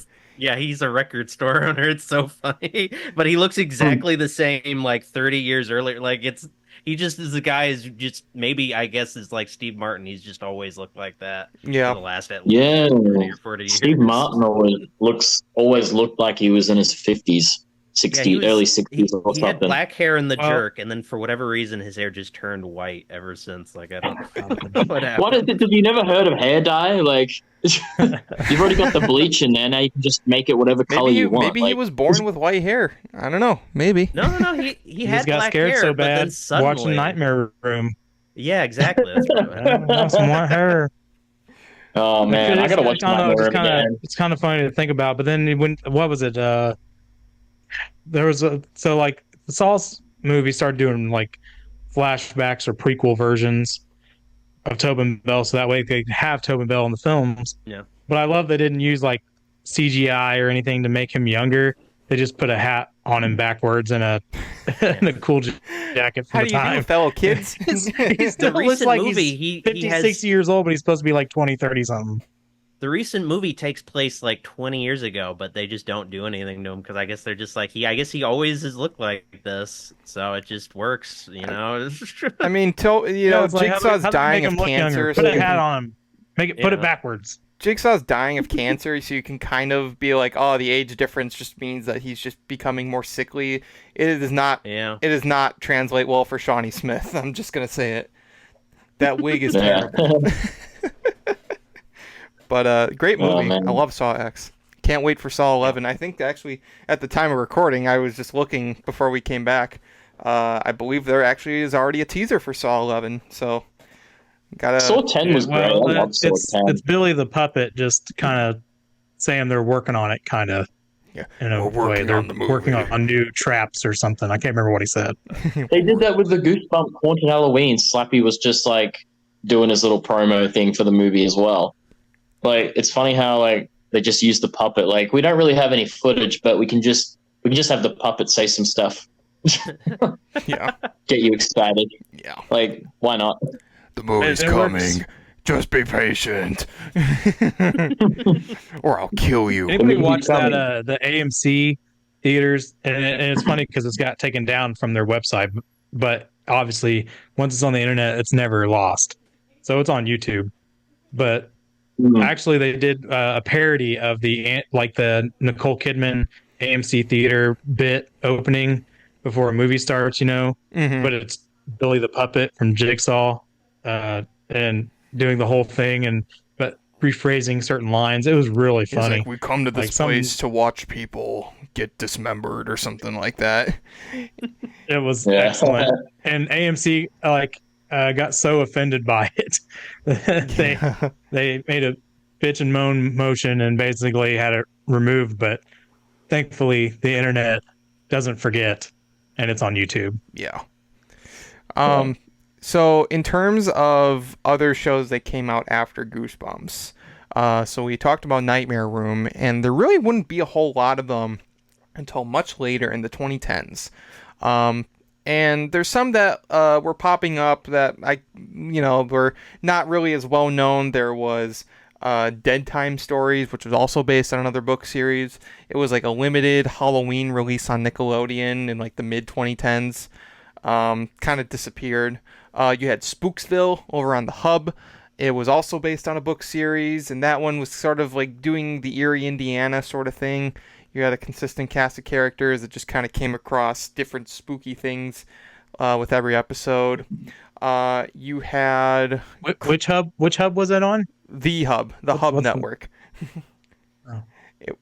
It was a weird name, but it's now Hasbro's TV channel where they had some original shows, but mostly it was like, here's where you can watch My Little Pony and Transformers.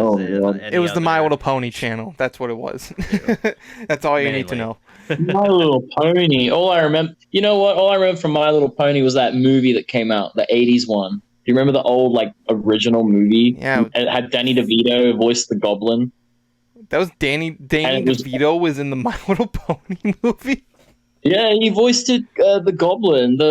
I'm sorry to say this, but it was like a little short goblin as well. So I was like, having him do the voice was like, oh, okay. And it was like, it had the big purple ooze that was called the Smooze. I don't know if you remember. I remember. Just go YouTube, My Little Pony, the 80s version, and there's a really popular song. There's one song in it where there's this purple goo stuff, which is almost like Monster Blood in a sense, and it just sings like bow bow bow bow bow bow, and Danny DeVito sings, and it's crazy, man. It was sometime in the 80s it came out. I still can't believe they got him on board with that. But then again, My Little Pony was so big that that's why he probably jumped. Not as big as it is now. Holy crap! He's a huge fan of My Little Pony. Yeah. He's a brony. I honestly couldn't believe that. Brony. They reckon you were either a Care Bear, you loved Care Bears, or you loved My Little Ponies. And I think for me, I liked Care Bears. I had freaking Care Bear stuff. I didn't care about either. We were just Goosebumps. I had a Care Bear when I was a kid, all right? And I had the dummy blue would one. come in and kill them all. Yeah, it wasn't much later until I got introduced to Slappy. That would have been when I was probably 3 or 4 when I had Care Bears. But yeah, things I'm older change. than you guys. Actually, I don't know how old you are, Dr. Wolfula, so I can't say that. But I'm at least older than these two.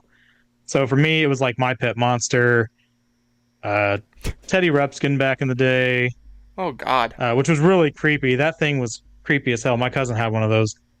And the ones you put the VHS tape in, except it played when nothing was in there. So I'm fairly certain that thing was haunted. But creepy. You had a story for another time on that one. That was scared the shit out of me. Speaking of the Hub, another show that was on the Hub was R.L. Stine's The Haunting Hour. Now, this is hands down, if you want to talk about Goosebumps with an edge, go to The Haunting Hour, because that show, I feel like we're broken records at this point. That show got dark. That show got really dark, and that was definitely the episodes would almost never end happy. There was never a happy ending in that show. Every character got screwed over in some way, whether they were a good person or not. They got fucked. There is one episode where a kid gets eaten by a mascot and he's just trapped in the stomach forever. There's another one where a kid tries to chase an ice cream truck and he finally catches it and then he's stuck in there forever. Like, The one I remember the most was the girl with the doll, and that like the doll was actually taking her life essence and turning her into a doll. yeah, Lily D is like That was messed up. one of the most iconic characters from that show was Lily D the doll. R.L. Stine loves going back to dolls, doesn't he? But, it's like a certified way to spook kids out. It's just like an easy way. Like, this will spook some kids out. You know what I mean? Mm-hmm. Well, yeah, I mean, what do kids play with? Dolls. Yeah, action dolls figures. Not anymore. So why not have a doll come to life? It's a tried and true method because obviously going back to the Twilight conversation, I mean, they had a few episodes that did Twilight. it. And I love those. Twilight Zone. I love those. Twilight Zone. We're talking about certain hubs in here and getting fucked, but if I say Twilight, then it's Nobody was blasphemy, talking about getting fucked. Yeah. That was just you. Oh, that was You said it earlier. Nope. Nope. Everybody in this show gets fucked. Nope. And it's on the hub. Literally what We you get said. Zach Baby TV'd. Telling you. Oh god. Oh my god, I said it. Yeah, you did. I think one kid gets his Finally toe did. bitten off in this show, if I'm not mistaken. Hey, the toe biter. Gets bitten off. Yeah. It was. What? Oh, so no, I can't believe Sausage. it didn't mention this up to this point. This show was partly based on the standalone short story books that R.L. Stine was doing in the late 90s. There was the Haunting Hour, and then there was the Nightmare Hour. I remember those books, and I remember the amazing illustrations on the insides, because each of them had 10 stories in them, and many of them were adapted for this series. The Dead Body, I know, was one of them. Nightmare Inn, I think, was one. Nightmare Room, Nightmare Inn, Nightmare Hour. Nightmare. Alien Candy, that's the one where the kid gets his toe bitten off. That was also from the book. And I'm not kidding. No, he really does. And Maybe he took that toe biting story from the whole Girl Cried Monster episode with Lucy teasing her brother about the toe biters. yeah. Yeah, oh my god. The toe biters are Finally real. used the idea down the road. But this show It's had a real lot thing. of, It's spiders. you want to talk about a show that had a lot of child star power. This show had a lot of Disney Channel, Nickelodeon, child actors in those episodes. This show was always getting guest stars of some kind.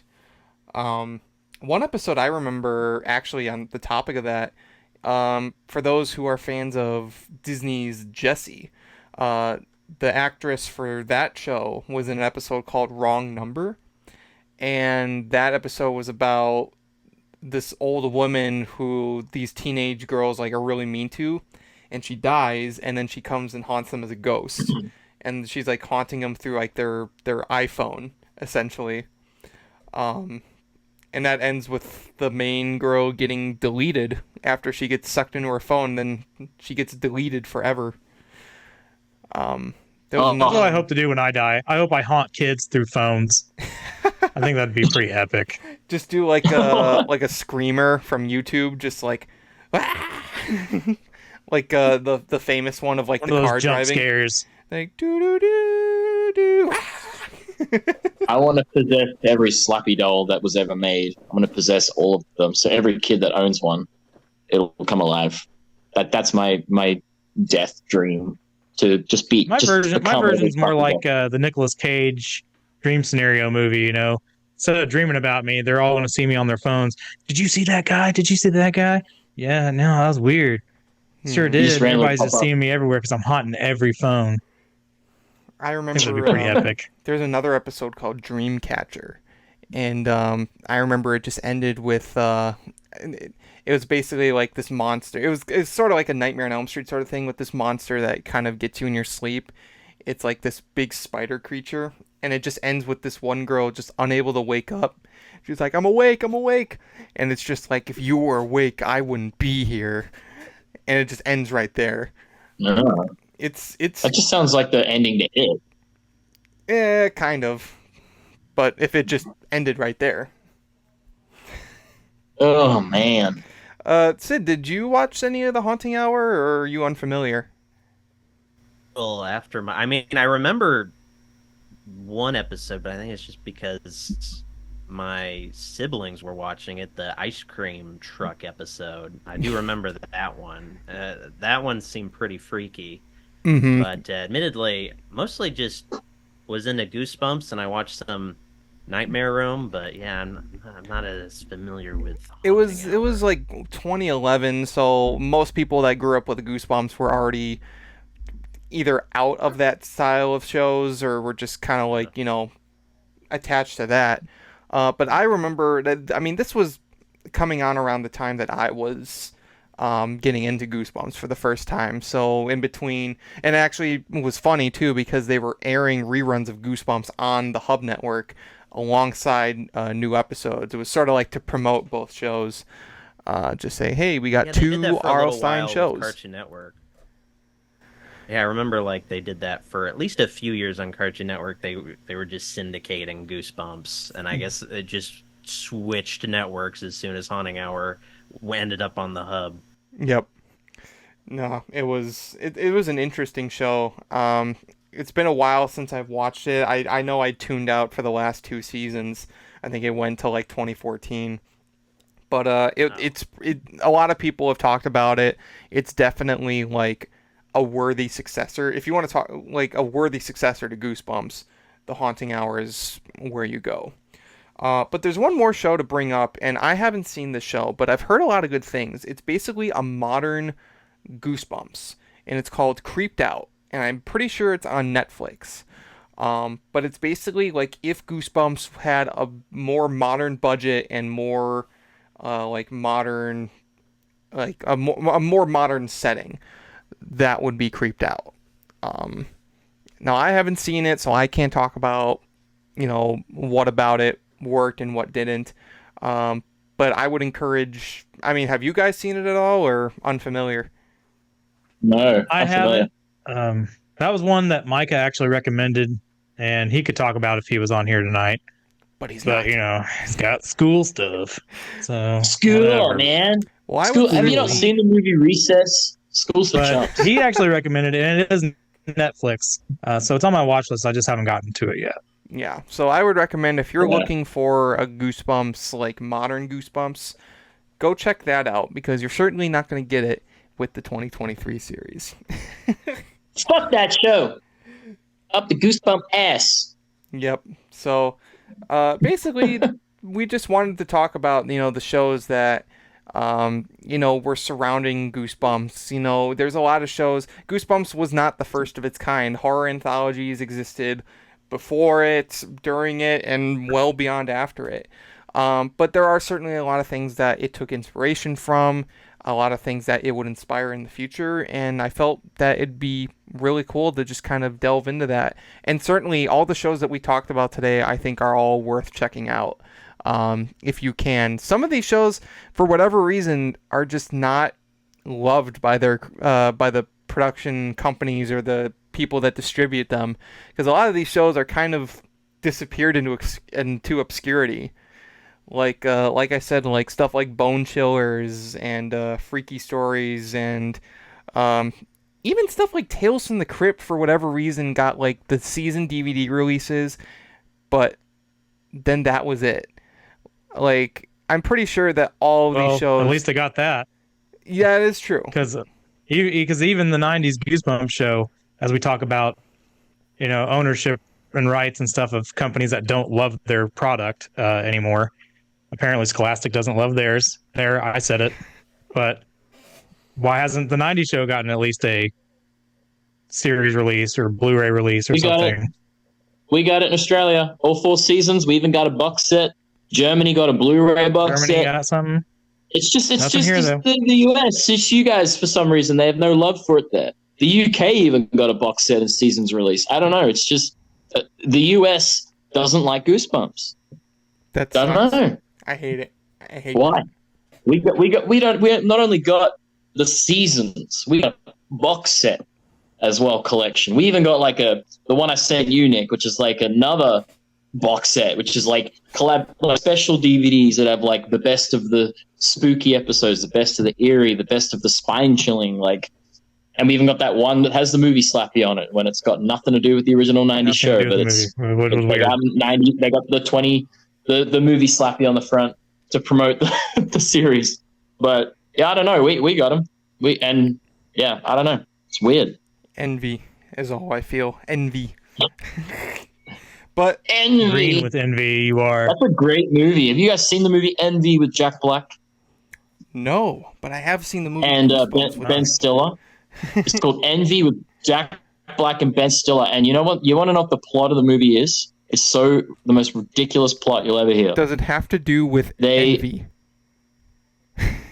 It does. They both basically, one day they're driving along. Jack Black and Ben Stiller are driving along, and they see a dog taking a dump, and they go, what if there was a way we could make it disappear? Like, just make it vanish. And he comes up with this special spray that if you spray it on, it literally makes it disappear. And then Jack Black comes up with the idea, but he tells Ben Stiller, like, hey, you want to go in with it 50-50 on me? And he's like, no, it's a stupid idea. Jack Black does the idea, becomes a multimillionaire, literally turns his house across the road into a mansion while Ben Stiller's still working at 9 to 5, working in a living in a crappy dump of a house. And it's called Envy, so he gets jealous. So it's a great movie. If you haven't seen it, definitely recommend. Yeah, I recommend. I have seen Envy. it in cartoon form, and it's called Frosty Returns. And if you've seen that Christmas film, you know exactly what I'm talking about. Same concept. Instead of poop, it's snow, though. Oh, okay. Rich guy makes a spray that gets rid of snow. Becomes more rich, but you know. I thought you were gonna say he makes a snowman out of poop. I'll watch that, and you watch the movie. But Envy's good. That's when you watch the movie Dogma. If you watch the movie Dogma, then you get the snowman made of poop, but it's a poop demon. I've seen every film that has Jay and Silent Bob in it. Every single. Those guys are phenomenal. Like, they even cameoed in Scream from memory. One of the Scream movies they cameo. Scream 3. I can't remember which one. I want to say it was 3. Yeah, it was 3. Because that was the one where Roman Bridger was the director, and it was all about making the this. I think it was a sequel at that point. They thought Courtney for Cox Stab. was Connie Chung. Right. Oh, yeah. Okay. No, I love Jay and Silent Bob. I met Jay. It's Connie Chung. He's a lovely guy, Jason Mewes. I met him and had a good chat with him. He's actually a really nice guy, Jason. Yeah, but I mean, all the shows we talked today, I feel like even if Goosebumps never gets an official Blu-ray release, you can always find it on YouTube. Only in Germany you can get it. That's it. Go to Germany. That's the moral of today's story. They Go to release it on Germany. Blu-ray in Germany. But I mean, I certainly recommend checking out all the shows that we talked about today, because if you like Goosebumps, I mean, these are some of the best shows that are like Goosebumps, and there's definitely a surplus. And there's even more that we didn't talk about today. Not all of them are for kids, but there are many anthology shows that you could watch. I would definitely recommend watching the Creep Show series. That's a pretty good horror anthology. It's probably the closest we will ever get to a Tales from the Crypt reboot, so I don't know, take what you can get. Yeah. But definitely. Yeah, that is going to do it for today's episode of the Goosebumps Crew Podcast. I want to thank our guests for joining us. Sid, thank you for joining us. And also special thanks to Horror4Kids. Like I said, he had the balance for the second half, but we are very happy to have you guys on to talk these shows with us. And anytime you guys want to come back, you are more than welcome. Make sure you go follow Sid over on his channel, Dr. Wolfula, on YouTube. You can also follow him on Instagram and Twitter. And also the same for Horror4Kids. Follow him on Twitter and Instagram. And also, make sure you follow the rest of the Goosebumps crew, Bjorn Panley, Goosebumps Fan, Shaw, and Nick Shaw. Follow Micah Lilliquist, the ultimate Goosebumps man. Even though he was a no-show tonight, you can still go follow him because he's still cool. And of course, give us a sub over here at the Goosebumps channel and the Goosebumps Crew Podcast if you want to keep up with future Goosebumps videos and future episodes of the Goosebumps Crew Podcast. We got many more wonderful Goosebumpy episodes coming out your way in this past or the following months. So make sure you guys tune in and check it out. So from now, this has been the Goosebumps Crew Podcast, and from all of us here at the Goosebumps Crew Podcast, we want to wish you all to take care, stay safe, and have a very scary day.